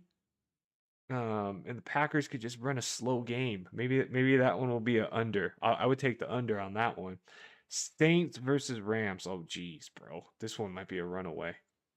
That one might be a runaway. Um, Start your Rams in that game. Rams defense start. It's at home for the Rams. They're playing Tyler Show for the first time, right? That's gonna be that's gonna be an interesting game. Rams are coming off the bye. The defense gets to rest a bit. That'll be an interesting one. Jaguars Raiders. Raiders gonna win by 50. Oh man. It's at the Raiders though. Hopefully Raiders can pull an upset with what's his name? Um Tyler Lockett coming. Gonna really kickstart that Raiders offense. Chiefs Bills. Ooh, that's gonna be a great game. Chiefs Bills, that'll be a good one. That's gonna be the game to watch. The Chiefs Bills. Ooh, that'll be a real fun one. Seahawks Commanders. I have to take the Seahawks there unless Jane Daniels magically comes back. And then Cardinals Cowboys. All right. All right. Game is getting started again. So let's get this going. Game is getting started again. Jen Will says, you feel like the Bears have used the flicks the most out of anyone combined the last 5 years this season. I know, that's what I'm saying. There's so many of these like weird plays. Wild take here, Saints will score at least 2 touchdowns. That's a bold statement. That's a bold statement. I'll take the under on that. I will take the under on that. 2 touchdowns against the Rams. You're basically expecting the Rams defense to fall apart. The Rams defense has been not terrible this year. All right, Jackson going back, finds his man on 2nd and 8 for another gain of 2. It's going to be about 3rd down and 4. Ooh, okay. So Genwell is saying, I say 1 touchdown, like and 1 field goal for the Saints. I don't even know if they'll get 1 touchdown. That's a bold play. 2 touchdowns, that's a big one. I don't know. 3rd and 6, here we go. Lamar Jackson taking the snap, dropping back. Oh, he found his run. He's got his run. And he got tripped up. 50-yard line. Lamar Jackson, 1st down. Lamar Jackson, 1st down. There we go. There we go. Lamar Jackson, 1st down. There's his first running play of the game. We were all waiting for his first running play of the game. And now he's got the ball about at midfield. We have an injured Dolphin on the field. So they're taking a quick break here. It's cornerback Jack Jones. And while that waits, we got. All right, so what's the over-under of that game? Saints, Rams over-under.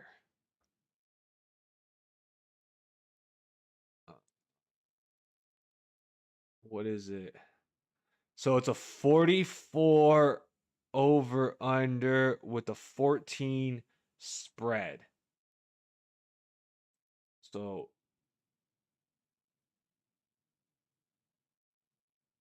8.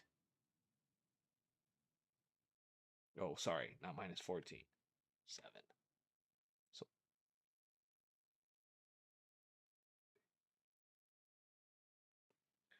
So 15. 15 points is what the betting odds are, Jen Will. So betting odds say 44 over under for Rams Saints and 14 spread. So prediction is 15 to 29.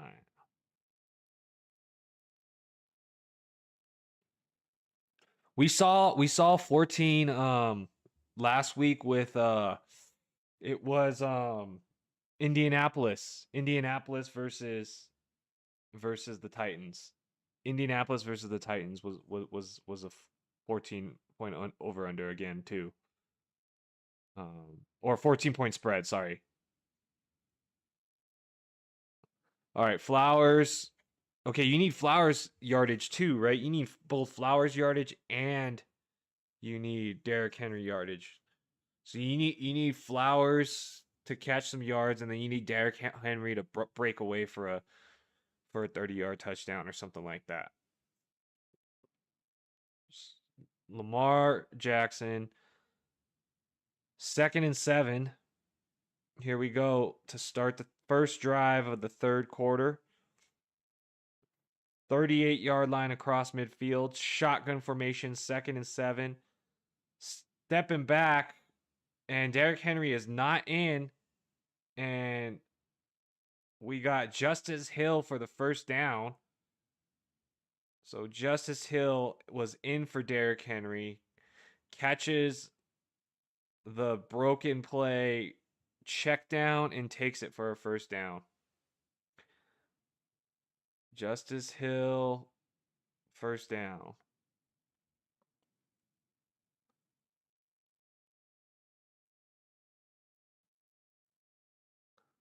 All right. We got Lamar Jackson finding his man, Isaiah Likely, for another first down. Isaiah Likely.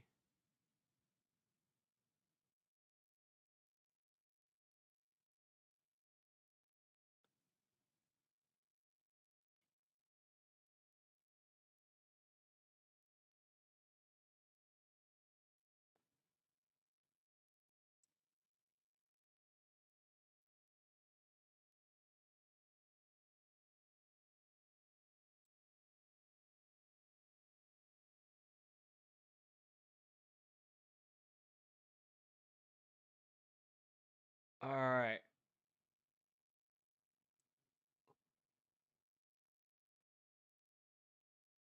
So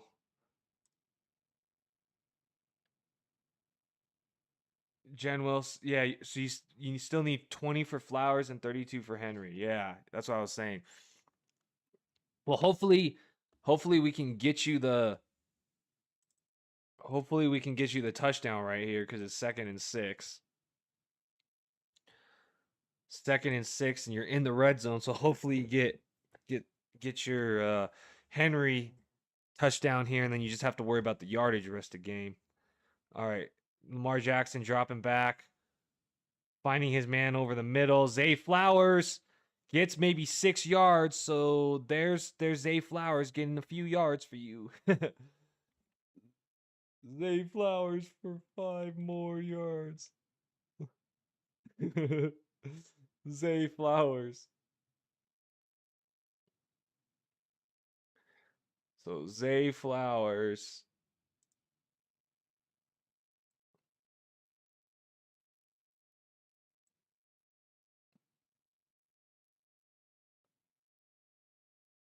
All right. It looks like they got the first down. They just tried to keep it.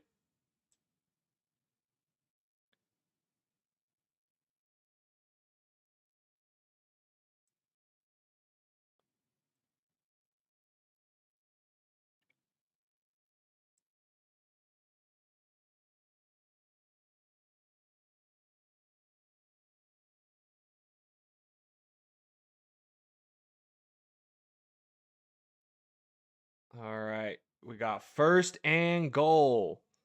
First and goal. Let's get your Derrick Henry touchdown right here. And no way. What the heck? Charlie Kohler. The only person that helps is Lamar Jackson owners. That was terrible defense. That was awful defense. Lamar Jackson for the touchdown. Make it look so easy. So easy. Finn's red zone defense is horrible. I don't know where they ranked, but those are too easy. All touchdowns today. Dude, I think the Finn's defense was like middle of the pack actually for some weird reason. But let me see if that is true or not. Let me see if that is true or not. Let me double check. Um dun, dun, dun. All right. So who are we looking for again? Oh yeah. We are looking for the Dolphins defense. The Dolphins pass defense.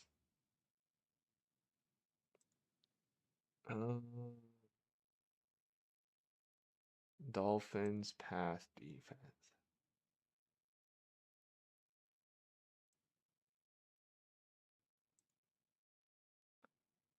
Why can't I find this right now? Oh, I'm foolish. I'm looking at the wrong place. I'm looking at the wrong place. Oh, Kevin, how are you? Trade Josh Allen and Bill Krosky for Bucky Irving and Justin Herbert. Ooh, that's pretty good trade actually. I mean, I guess here's the thing, right? If you are hurting at running back, I would do this. If you were hurting at running back, I would do this. If you are good at running back and you're just taking Bucky for depth, I would not do this, right? So what those situations to me would look like would be like, I have 3 starting running backs already and Bill is like a fourth, I would not do this, right?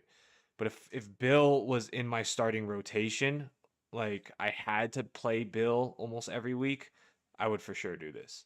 Do I think Bucky will return soon? I think he's magically going to get healed um, over this bye week. I have Bucky Irving. He hasn't been practicing or nothing, but you look uh how bad Rashad White and them were doing around the goal line last game. It is very clear that they need Bucky Irving um, back. They won't force him back, right, if he's not healthy, but you know they're gone a week um, on the bye. I think that'll be enough time for him to get healthy. So Kevin, essentially my answer to you is I like this trade. Herbert I foresee having to pass the ball, right? Um, and it's not like he's not throwing touchdowns right now. So Allen is for sure the better the the better player, right? But that upgrade you're getting from Bill to Bucky, if Bill is in your starting lineup, that's like 10 points, right?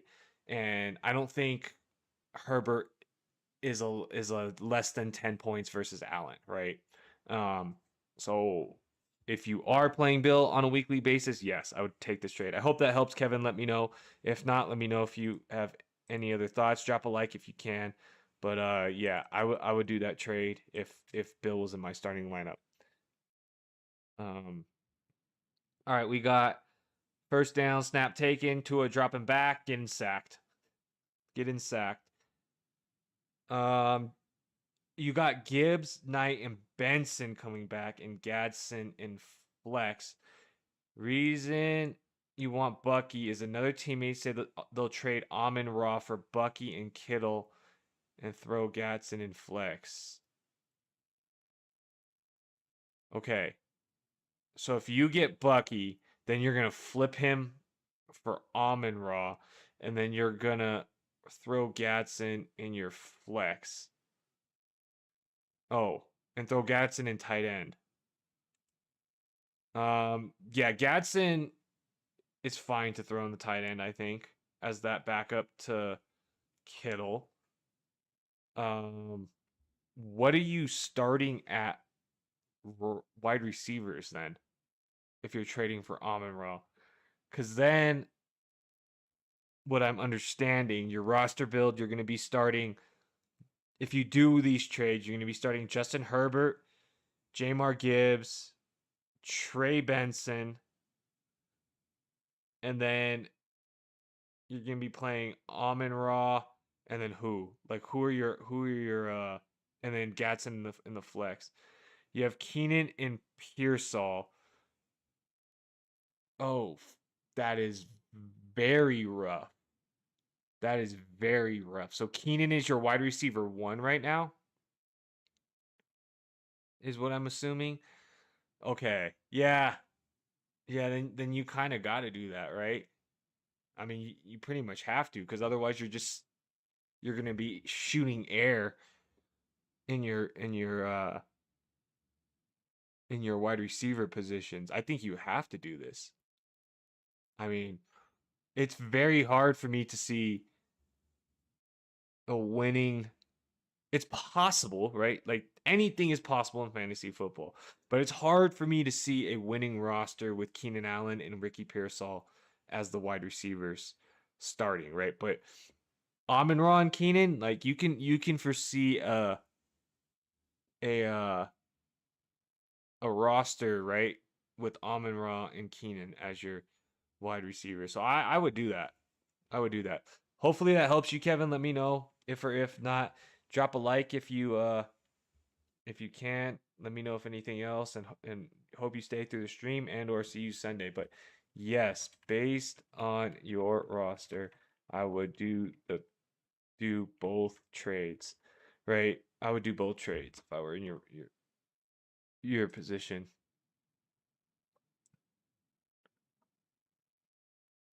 Um, okay, Jen Wells says, is Max Crosby even a fit? You know he got. You're welcome, sir. Hope you can drop a like on the way out. Much appreciated, Kevin. Hope you are well. Best of luck this week. All right. Jen Wells says, is Max Crosby even a fit? You know he got injured next week. What do you mean, is he a fit? What does that mean? Does that mean, is he a fit on the Raiders? I mean, what I would like to say is I would not like Max Crosby to go to a different team. I I think he's good. You know? He definitely is their like a game fit. In what way? Like I'm a little confused at this question. Like just fire sale the whole defense and play no defense and then get an offense? Is that what you're thinking? Or what do you mean by game fit? I guess well he was injured last week, right? Or he was injured 2 weeks ago and then they were on the bye, so I don't know if they've said. He participated in Thursday's practice, so he's questionable.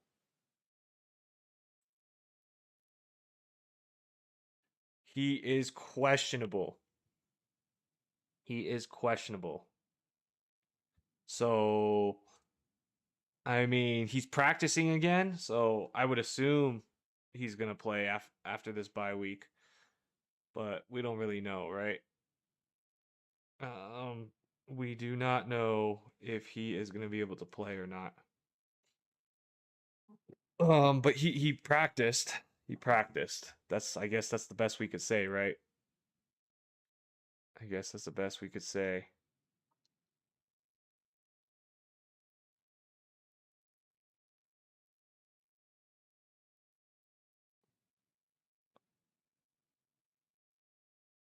All right.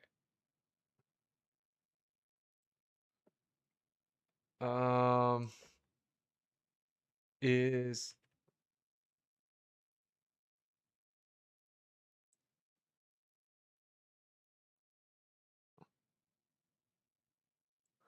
all right. So we got 1st and 10, and Derrick Henry's getting some yards. Here we go, Jen Will. Here we go.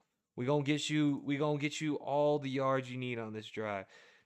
We gonna get you all the yards you need. You need Derrick Henry to get the yards. You need Zay Flowers to get hit with one or two passes. Wait, let's update the leading players then. Where are we at? Where are we at? We are at 41 yards for Henry and 25 yards for Zay Flowers.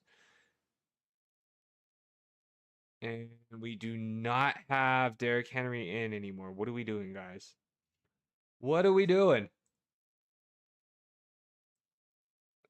What are we doing?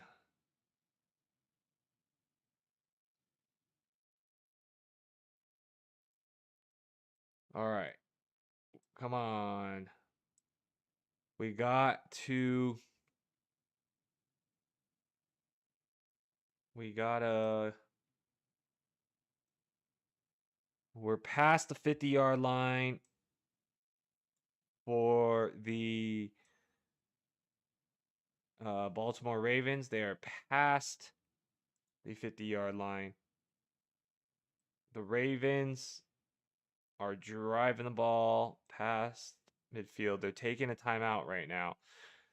We need for for Derrick Henry to get another 30 yards. We need Zay Flowers to get another 20 yards. And we need Derrick Henry to get a touchdown. So hopefully, this works out in some way. I think the main thing is the Derrick Henry touchdown is what you're really needing and hoping for. Hopefully Zay Flowers could catch one more pass for that 15 yards. All right. He's looking, he's going deep, and he's got Zay Flowers. There you go. Let's go. Zay Flowers got his yardage now. Zay Flowers has the yardage. No. Let's go. All right, and now we're in the green zone. All right, this is exactly what you needed, Jen. This is exactly what you needed. Let's go. Jen, hopefully you get it, my guy. Hopefully you get this. So Zay Flowers gets hit, almost gets the runaway touchdown in the green zone on the 9. Derrick Henry's in the backfield. Zay Flowers on the left side. Lamar Jackson under centers, takes the snap, fakes the handoff. Lamar Jackson firing and finding his man, Rashad Bateman. However, there is a flag on the field and holding on the defense. Penalty is declined. It is a touchdown. Oh my goodness. Rashad Bateman. Lamar Jackson to Rashad Bateman for the touchdown. Lamar Jackson is on fire. It is all thanks to how terrible this Miami defense is. You're not even complaining that Henry isn't. You're just disgusted by the difficulty these touchdowns are dropping. Dude, it is terrible, huh? These guys are so wide open. Like every single one of them, right? Like every single guy.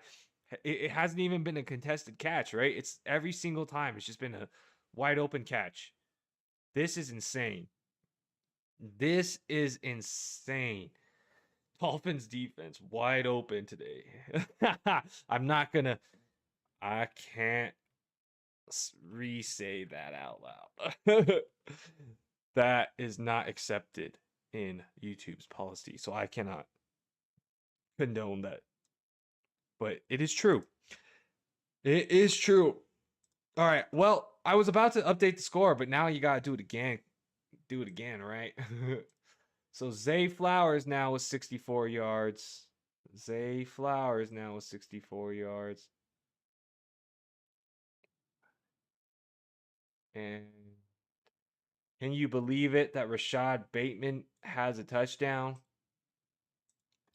Rashad Bateman got the touchdown. Oh man. All right. This is it. Everything for Miami here, man. You cannot have none of these crappy plays pretending like you're doing some good football with these trick plays. You just got to move the ball down the field. You can't be getting cute with it. No more getting cute with it. You can't get cute.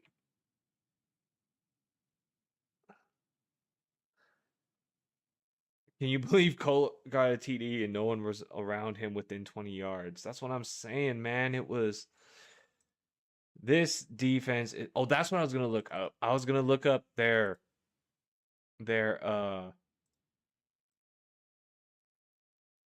yearly what's it called? Pass defense. Let me look it up. All right. Let me look this up. hold on, I gotta pull the link out for this. All right, let's see. Passing defense. Here we go. Passing defenses. Miami was, where were they at? Miami, the Dolphins. The Dolphins. Okay, they were at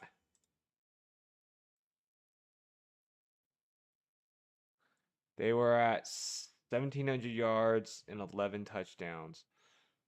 So they were better than the Bucks. They were better than the Browns pass defense. They were about where the Broncos defense was, just a few more touchdowns allowed. I knew it.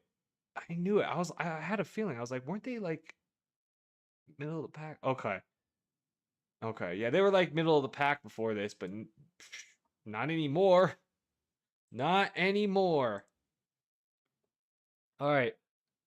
We got Miami taking over on the 30-yard line with 4 minutes left in the third quarter. It is 28-6. They are getting destroyed. They're absolutely getting destroyed right now. So we shall see what the Dolphins can do here. The Dolphins are looking extremely bad at football right now. All right. Hopefully, let's share some love to Tua so he can do something. Something, Dolphins. All right. Here we go. We got first down up the middle. Who's that? Westbrook Achane? Okay, Finns, just don't do any screenplays in the backfield for Waddle. He's on 61 yards, and we don't know if he'll catch it again. Oh yeah, because you need the full 6. You need 60 yards, right? You can't have a negative yardage. Oh, that's funny. All right, so they're showing the chairman of the board and the general manager for the Dolphins. Probably last chances for. Oh my God. Running play, first down, Achane, nowhere to go. Second down and 9 or second down and 10. Oh my goodness. So General says no going backwards for Jaylen Waddle. We need him to go forwards. So second and 9. Shotgun formation, Waddle in motion. And here we go.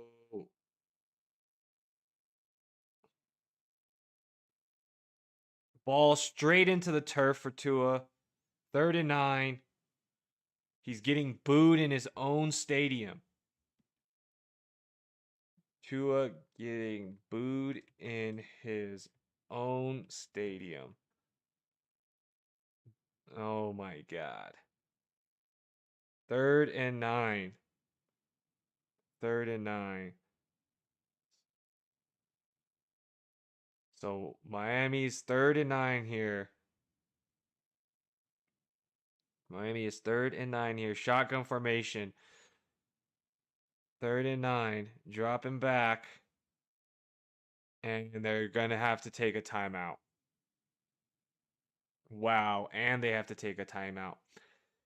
Cam Daddy, how are you? Trade Kyron and Ladd for Amon-Ra and Kelsey. Half PPR. Your other running backs are Jonathan Taylor, Barkley, and Tajay Spears. So, do you not have a tight end? Is that why? Who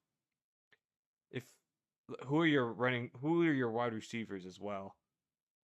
Here's my thought on this, right? Barkley, do you have Tank Bigsby? Do you have Tank Bigsby?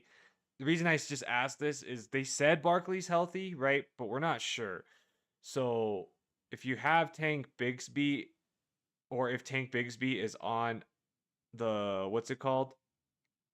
if Tank Bigsby is on the waiver wire, you might want to pick him up. Um, you know, it's it's a little it's a little shaky to make. I would feel like to make my running back that thin if I didn't have um what's it called? If I didn't have Kyron here, right? Um, but if you could pick up Tank Bigsby, that would make me feel a lot better in your position. Just in case, right? Because Tank Bigsby looks good. He looks really good. Um, if he were to have to fill in, and that system runs one back, so um, I would do it, right? I would do it, or I like it if I needed a wide receiver, right? Like if I'm playing, like what's his name? Uh, Kevin just asked. He was playing Keenan Allen and Ricky Pearsall, right? And he's like, should I make trades for a wide receiver? And my answer is yes. Um, and so in your situation, right? Like, I don't know who your other wide receivers are, right? And I don't know if you need this tight end, but let's say you don't have a tight end, right? Then yeah, I would take this trade. Um, I think you are giving up a lot. But Amon Ra, if you need a wide receiver, right? You don't have any wide receivers, I would take this trade. But again, I would just double check your waiver wire if you can get if if you could get Barkley's backup Tank Bigsby, because I like this roster. If Barkley's healthy, right? If I know Barkley's healthy, you need a wide receiver. Um, you're just scared about running back depth. Yeah, exactly. Same. Is Tank Bigsby was here? Is he already off waivers? That's the only like if you have him as your handcuff, then you're totally fine on running back depth. Um, but you know what I was basically saying to Kevin, right, is like his wide receivers, he was gonna make some trades, right? Uh, so that he could get Amon Ra too. So if you look a couple comments up, he was looking to make the same trade as you, right? And in his situation, he is right now currently looking as Keenan Allen and Ricky Pearsall as his uh wide receivers. So he had to make an upgrade. Your tight end is Kincaid. Okay, that's not the worst. Worthy, Keenan, Ladd, Terry. Ooh, okay. Because Terry got re injured, right? And then you got two Chargers wide receivers. You got to split that up. Um, Terry McLaurin. I'm pretty sure he re injured himself, right? Let me see. Has been ruled out. Yeah, you got to take the trade then. You got to take the trade. I think you got to take the trade. Um, I think you got to take the trade then to get him instead of Kelsey. Can you get running back depth? There we go. We got Henry with the yardage now for you, Jen Will. Now all that's left is the Henry TD. Henry has yardage. All that's left is the Henry TD. But yeah, Cam, I don't know if you need Kelsey in this situation. Um, my thought is if you can get Amon Ra on a throwaway running back, is probably worth it more to you than Kelsey, unless you're gonna go and flip Kelsey or Kincaid for a running back on another team, right? That could be an option as well. But if this person is willing to trade you Amon Ra and Kelsey, maybe there's a running back that you could get. His running backs are Travion, Chuba, and Judkins. Okay. Okay, so obviously he's not going to give you Judkins, right? Obviously, and then those other guys are probably not worth it. So I agree. Okay, so then yeah, take the trade and then see if you could flip again to get a running back depth. Would if you're scared about running back. I hope that helps you, Cam. I would take the trade then in your situation, and then I would just try to figure out another way to flip something else to get that running back depth that you're looking for. So hopefully that helps you, Cam. Let me know if or if not. If you could drop a like, much appreciated. But yeah, definitely would take that trade in your position. Many celebrations and much love to you for asking the questions. I hope you win, and I hope that trade goes through for you. But let me know if I could help in any way. Else, we got going deep and nothing home. So it's going to be a 4th down, and the Dolphins are going to get the ball back.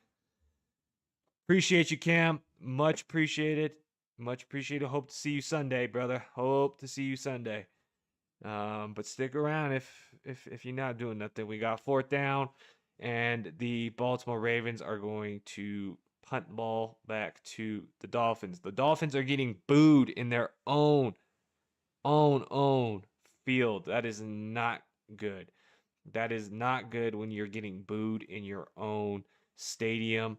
So we got the punt coming off. They're punting from about midfield. And so fair catch is being waved at the 7. They'll take it over from the 7.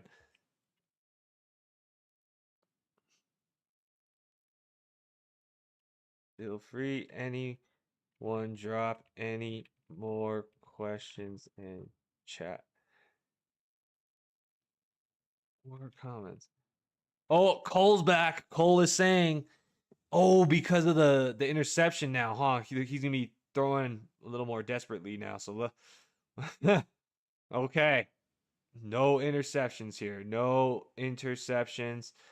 Let's see if this goes well. JR, how are you doing? You just made a crazy trade. Bo Nix, Tet, Gadsden. You like shopped your whole team, or what is this? Holy smokes. Bo Nix, Tet, Gadsden, Aaron Jones, Bill Crosby, RJ Harvey, and Hunt. That's like half your team. You get Puka, T. Higgins. What? Oh my goodness. That is amazing. That is amazing. Wait, so, and then I assume those are all throwaway running backs for you, right? I assume you're not going to need Bill Crosby or RJ Harvey or Kareem Hunt in this situation. 100%. This is a great trade. This is a great trade. I mean, you're receiving the best player in the trade, who is Puka Nacua, right?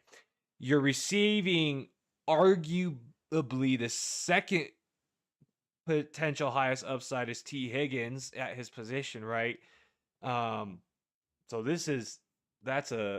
I like that trade.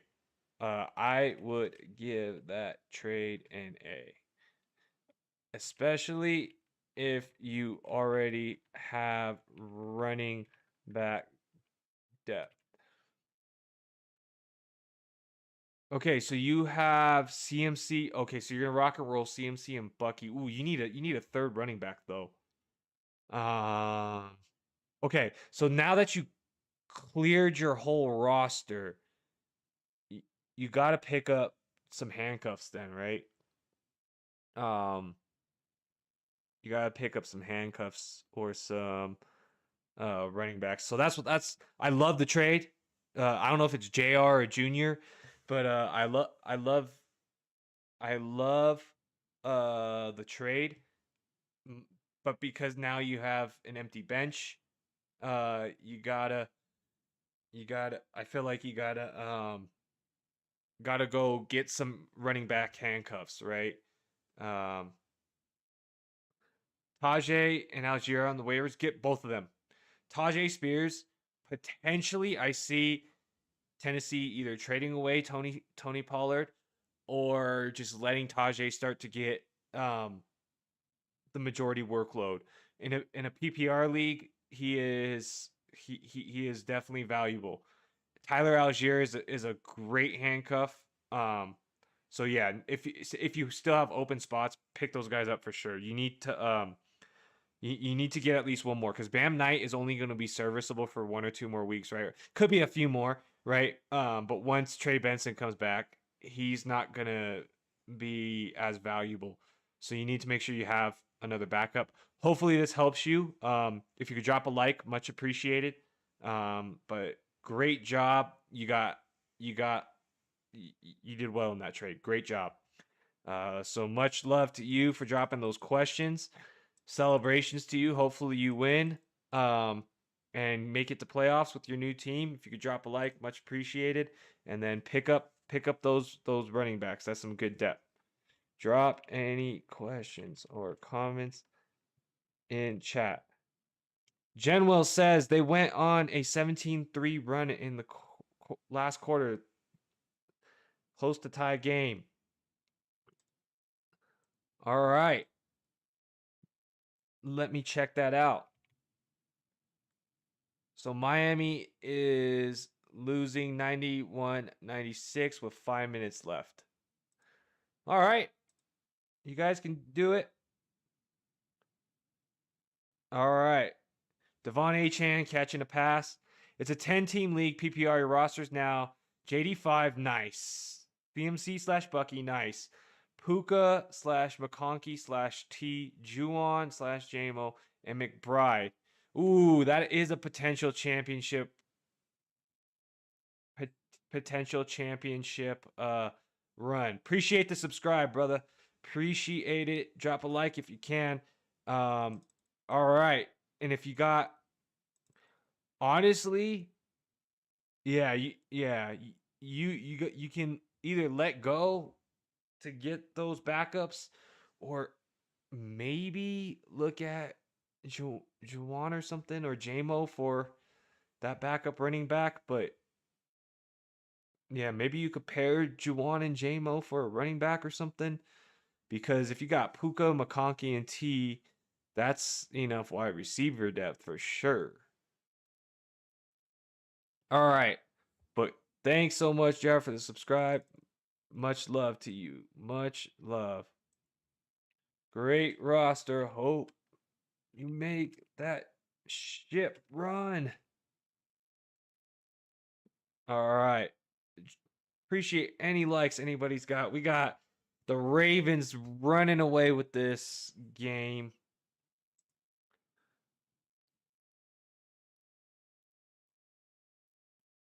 Who would be a good running back to target for Juwan / Jennings? Wait, I thought it was Juwan / JMO. I thought you had Jameson Williams, not Juwan Jennings.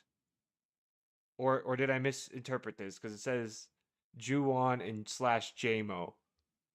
Do I have a donation page? Oh, yeah. Do I have a donation page? I do not. At this point in time, if you want to look into it, I have my website attached, and if MAGU products look good to you, that's how you can support.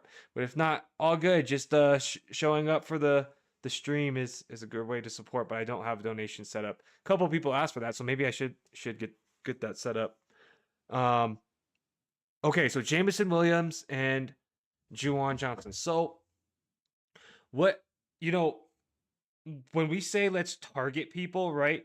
It's very dependent on each person's situation, because I can go and tell you to target Kenneth Walker, but if that team only has 2 running backs, they're not going to give it up for these, right? So what you are looking for in this situation is you are looking for exactly like a team that you just traded to, right? Where they're going to have like 5 running backs, and it's just major depth. And then you're just going to try to take one of those depth pieces, right? Or you're looking for somebody who, might need a wide receiver and depth and tight end depth, and that's where you could fit in. But what would probably make the most sense, right, is a team that has like 4 running backs plus. They're always leaving that value, and they might be willing to let go of their running backs that are sitting on the bench, right? In terms of perceived value, these guys don't have the most perceived value, right? So you're not going to be able to get a Saquon Barkley or nobody like that, right? You're gonna be looking more so at depth, but that's okay because that's what you're kind of going for, right? So if I pull up running backs, in in the range that you might be able to get, right? You might be able to get a Tony Pollard. You might be able to get um you might be able to get Kenneth Walker if the team's deep enough.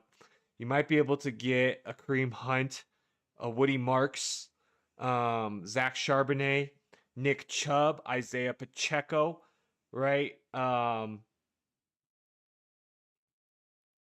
So I think you're looking in that potential range of players for those two. But again, your your your your your best option here is to look for somebody who has, four running backs plus, and target like their third running back. 4th and 1 here for Tua. Firing, finding his man, first down. Oh, Cole almost got an interception, General. Is that what you're saying? Is that what you are saying? Um, Look for a team that has 4+ running backs and target their third or fourth running back. All right, so here we go. Tua dropping back from a shotgun, throwing outside. Jaylen Waddle makes the catch for maybe 8 yards. All right, so Jaylen Waddle catching it for about 8 yards here. We got Tua and team marching down the field. This is the fourth quarter. They're down 28-6. So Jen Wills under of 42.5 points is still holding up. I took the over. I'm looking like the fool right now at this point. I am the one looking like the fool at this point. All right, Miami Heat are what, down by 6 with 3 minutes left as well. So Jen was probably on the edge of his seat for that one. Cole, make sure we take care of this football here for these Dolphins. And right now, oh man. JR says, you think you could go for Rico? Yeah. For sure. For sure you can go for that. Go for Rico. And Rico, I think, has got some upside because they were just talking about giving him some more opportunities. So go for it, dude. That's a good one. That is definitely a good one if you could get that. So yeah, definitely target Rico. I think that's a good one. All right. So we're 3rd and 12 now. We are 3rd and 12.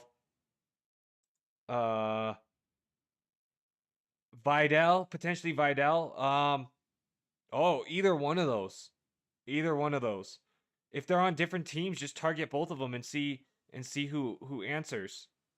All right, Tua running free, trying to run for it himself and sliding. Bro, what are you doing? Now it's gonna be fourth and long after that slide. You had to throw it. This is awful. This is straight terrible. No Derrick Henry TD. Oh, so you need the Derrick Henry TD and the and no interceptions in order for it to work out? Cole, is that right? Or are they separate bets? Oh man, 4th and 11. Here we go. What are we doing, Miami? Tua dropping back, firing, finds his man. Jaylen Waddle. All right, first down. Yeah, if Rico and Vidal are on different teams, target both. and see who you can get. Either or. Um. Oh, almost an interception, but a flag. Okay. Yeah, because like the thing is, people were like, I was even thinking it too. Jr. is that or Junior is that you know, Vidal might be limited because of Omarion Hampton's timeline, but we don't know his timeline, right? We don't know his timeline. Um, so I think, Rico is probably who I could choose, but I would be down for either if I'm being honest, right? I would be down.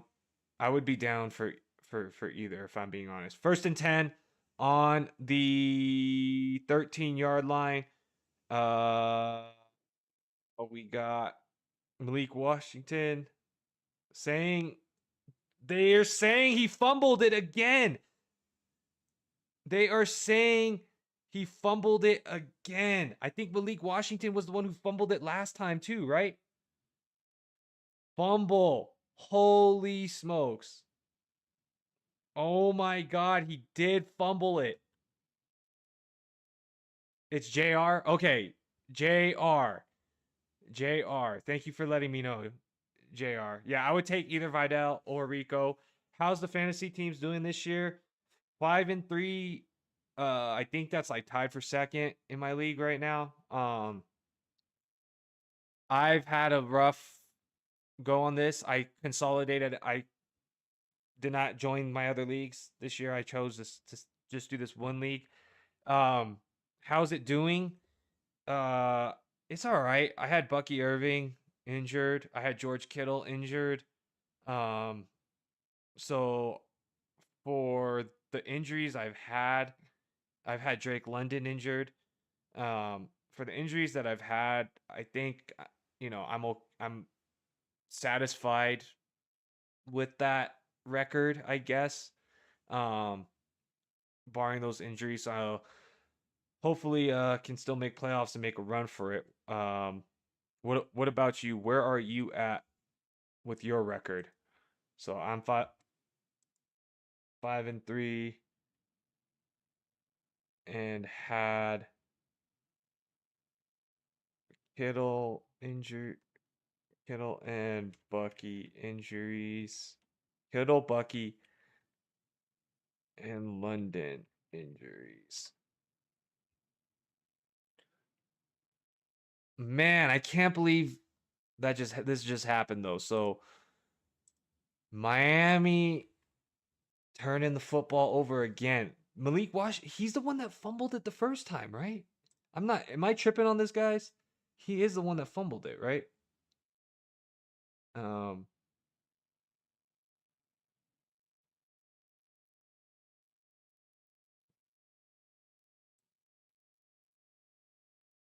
let me see. Malik Washington.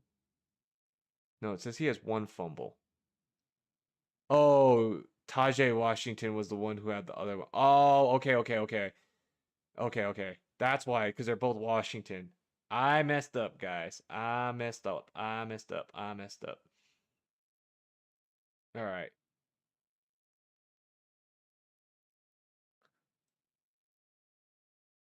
All right. Well, at least we got at least we got another interception. Oh my goodness. All the Dolphin fans are leaving early. All the Dolphins are leaving early. Wow, everybody is leaving early. That is crazy. What if I told you Dolphins had more total yards than the Ravens? I would believe that cuz the freaking Derrick Henry, take it to the house, bro. Oh no. Oh my goodness. How's your record? Jen Wills, like, how in the heck does Miami have more total yards than Baltimore? And Baltimore has 4 touchdowns. And Man, they were just ready to score the first touchdown. And wait, so this means Cole has to wait, both of you guys still need the Derrick Henry touchdown, right? JR says the team he traded with had Neighbors, James Conner, oh my god, Tyreek, Mike Evans, Joe Burrow. That is insane. That is insane. That's like one, two. That's like 5 out of their top 6 picks or something like that. That had to be 5 out of their top 6 picks that got injured. Somewhere close to that. That is so unfortunate. Lamar Jackson running for it himself on second down does not get the full first down. It's third down. That's tragic on injuries. Man, that's a lot of injuries. That is terrible. All right. So 3rd and 5 for Lamar Jackson. 3rd and 5 for Lamar Jackson. And team, we got him dropping back, dancing, and sacked. All right. So the Ravens are going to be punting again here. The Ravens will be punting. And maybe the Dolphins can get a touchdown before the end of this game. Hopefully they can get a touchdown before the end of this game. That is hopeful. That is very, very hopeful. All right. Let's see. You're sitting 5-3 too. Oh, hey, 5-3 team. High five. Second most points in league, but first place is insane. They have JSN, Rice, Amon, Ra, Ibuka, Devontae, Caleb Williams, and Tyler Warren. Who do they have as their running backs though? They have Devon Achane. I thought that was Devontae Smith. So they're playing Devon Achane and Swift, and then they're playing. Oh my god, that team is pretty good. Their quarterback is their weak spot there though. Their quarterback is their weak spot there, for sure, for sure. But that's a pretty good team. That's a solid team. They should probably trade a wide receiver for a quarterback. Trade like freaking Ibuka for Drake May or something and get and because Caleb Williams is not a lock and loaded quarterback every week. Saying as somebody who drafted him, um, that's a solid team. But hopefully you got this. Hopefully you got this too. Wishing you to get to playoffs and championship. All right, guys. BRB bathroom, real quick. BRB bathroom, real quick. Real quick.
Okay, I'm back. I'm back. I'm back. Yeah, but this team doesn't trade. Half the teams in your league don't do much. Dang you. Oh, nice. You have an 18-year league? That's crazy. Dude, my league doesn't trade. My league does not trade either. I think like how long have we been playing? I think we've been playing like over 10 years now for this league that I wanted to stay in. And I feel like in the entire like 10 years, I feel like there's been like four trades.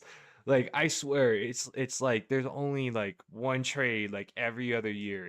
It nobody trades if that at one trade every other year. There's that. They have Debo, Sutton, and Omarion. So if they did some trades, their team would be wild. You're happy they're not. Holy smokes, they're they're so deep at wide receiver, but they are so deep at wide receiver, but they're pretty thin at running back, right? It looks like they're pretty thin at running back. If they're like Devontae Smith or not Devontae Smith, if Devon Achane when he goes on bye, like who the heck is he gonna play? Right? Because Swift already went on bye, but I don't think Devon Achane went on bye yet. Um, yeah, that's pretty thin. Because Omari and Hampton, we're not even sure when he's coming back yet, right? Oh, popped out, almost interception chance for Tua, but nothing there. Yeah, that would be wild. They definitely could like package like Sutton plus a a Buka or something like that. They could do that. GG Cole, what happened? Am I a play behind? Is this an interception? Are you telling me this is gonna be an interception? Is this a play behind? Oh, going deep. Oh, it was. Ha! You were right. Oh my goodness. Oh my goodness. Oh my goodness. Another one? Interception. Wow.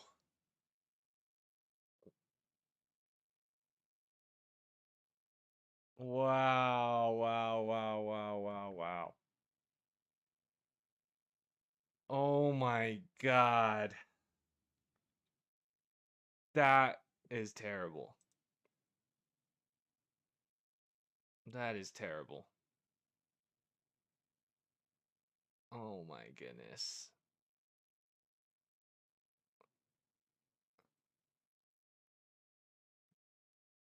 What is he doing? That was terrible.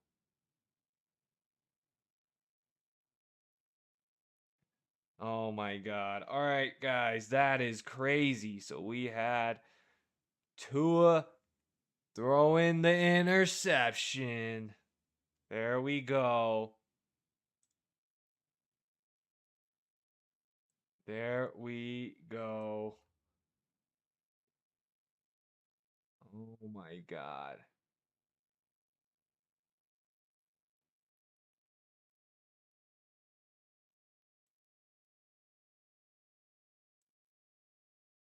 Wait, somebody dropped.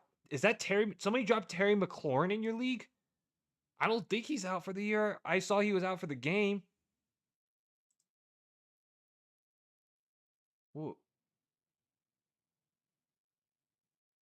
let me see.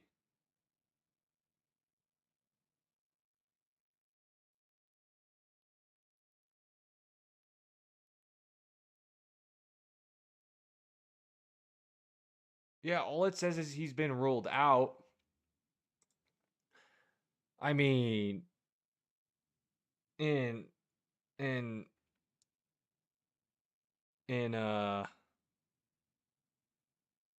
in the all all ways of seeing things, I would risk I would risk holding him, even if he doesn't play, right? I guess. If we're just holding people on the bench anyways, might as well hold him, right?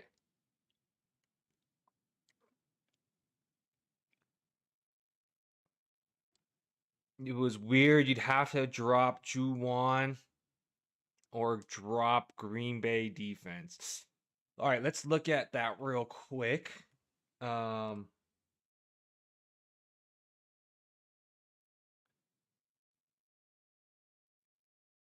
so Green Bay's schedule is this week they play the Panthers. So they have a good matchup there. They play the Eagles. That's not a good matchup. The Giants could be a good matchup. The Vikings could be a matchup. The Lions, not a good matchup. The Bears, maybe, but not probably not. Broncos, Bears, Ravens. So Green Bay has kind of a dicey schedule, I would say, the rest of the season. Right? Because the Eagles, that's a tough one. The Giants, they could score, but that could also be tough, right? Um, Vikings, we have no idea where they're at right now. But then the Lions, the Bears, the Broncos, the Bears, and the Ravens. That's a pretty tough playoff and end of season schedule. So, um, if you're holding them for defensive value for the rest of the season, that one's a little tough, I would say. Um, you would basically probably have to roster two defenses if you were just trying to keep them for rest of season schedule because they have some good games, but they also don't, you know. Um, so I don't know if I'd keep them. Good seeing you, Cole. I'll see you Sunday. I'll see you Sunday. Come through on Sunday, but have a good night. Appreciate you. See you Sunday. Oh, you normally stream defenses based on matchup? Wait, so then how would you drop Green Bay's defense? Oh, you're saying to make that other trade that we were talking about? Oh, hmm. I don't know. I don't know if I like that. Unless you have, does your league have ample streaming defenses the rest of this week? The only reason I asked that is because like I don't know, how like would you even be able to stream another defense, or are you going to end up streaming like the Raiders defense or some crappy thing like that? Um,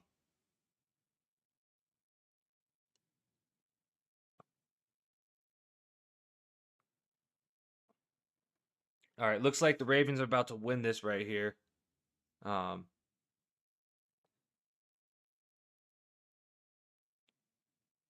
just to pick up Terry, then when your trade goes through, it'll open the roster spots. Oh, because your other trade is not done yet. I get it. I get it. It's all pending right now, right?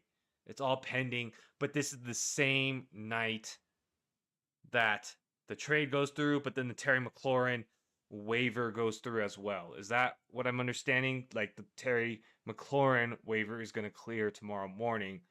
Um, and it's not clearing on Friday. Just double check that the Terry McLaurin waiver is clearing tomorrow, right? Friday versus Saturday. Um, and if so, then yeah, that makes sense. Okay, okay.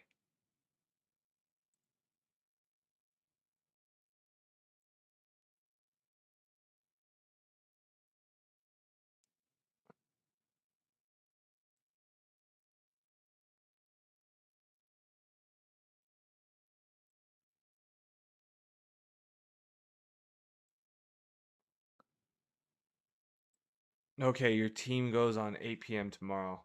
Your teammates aren't super on top of it, so you think there's a good chance you could pick up Green Bay's defense again. Oh, okay. I get what you're saying because once you drop it, there's going to have to be another claim on the next day, right?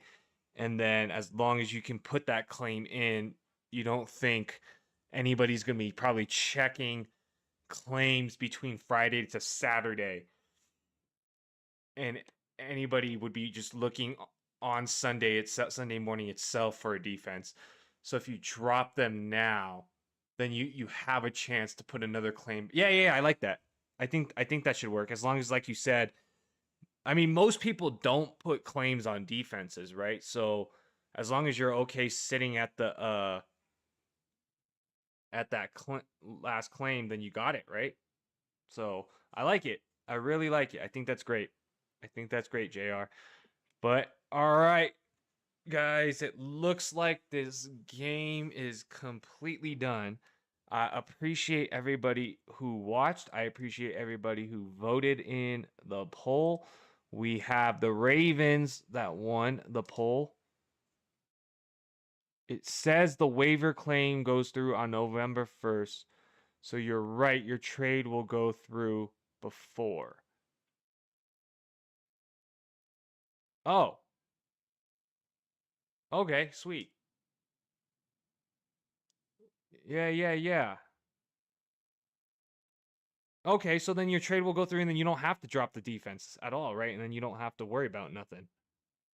So you should be fine then, right, JR? That should work out. That should work out. Sounds like that should work out. That should work out then without dropping. When are we going live next? I will be going live right before the morning games on Sunday. So I will be live roughly 30 minutes before the games on Sunday, and then I'll stream through the games on Sunday. So hopefully I could see you then, JR. Really appreciate everyone participating. Hopefully everyone is good for Sunday. We'll see you all Sunday morning. Sunday, 30 minutes before early games. But yeah, appreciate you so much, JR. Hopefully, see you on Sunday. Much love to y'all. Everybody, make sure to set your lineups. Let's go pass. All right, well, I'll be rooting for your Patriots then. All right, I'll see you guys all on Sunday. Much appreciated. I know this game wasn't the closest, but hey, some fantasy points were scored. So much appreciated, everybody. I will see you guys all Sunday. Happy Friday. We'll see you then. Peace.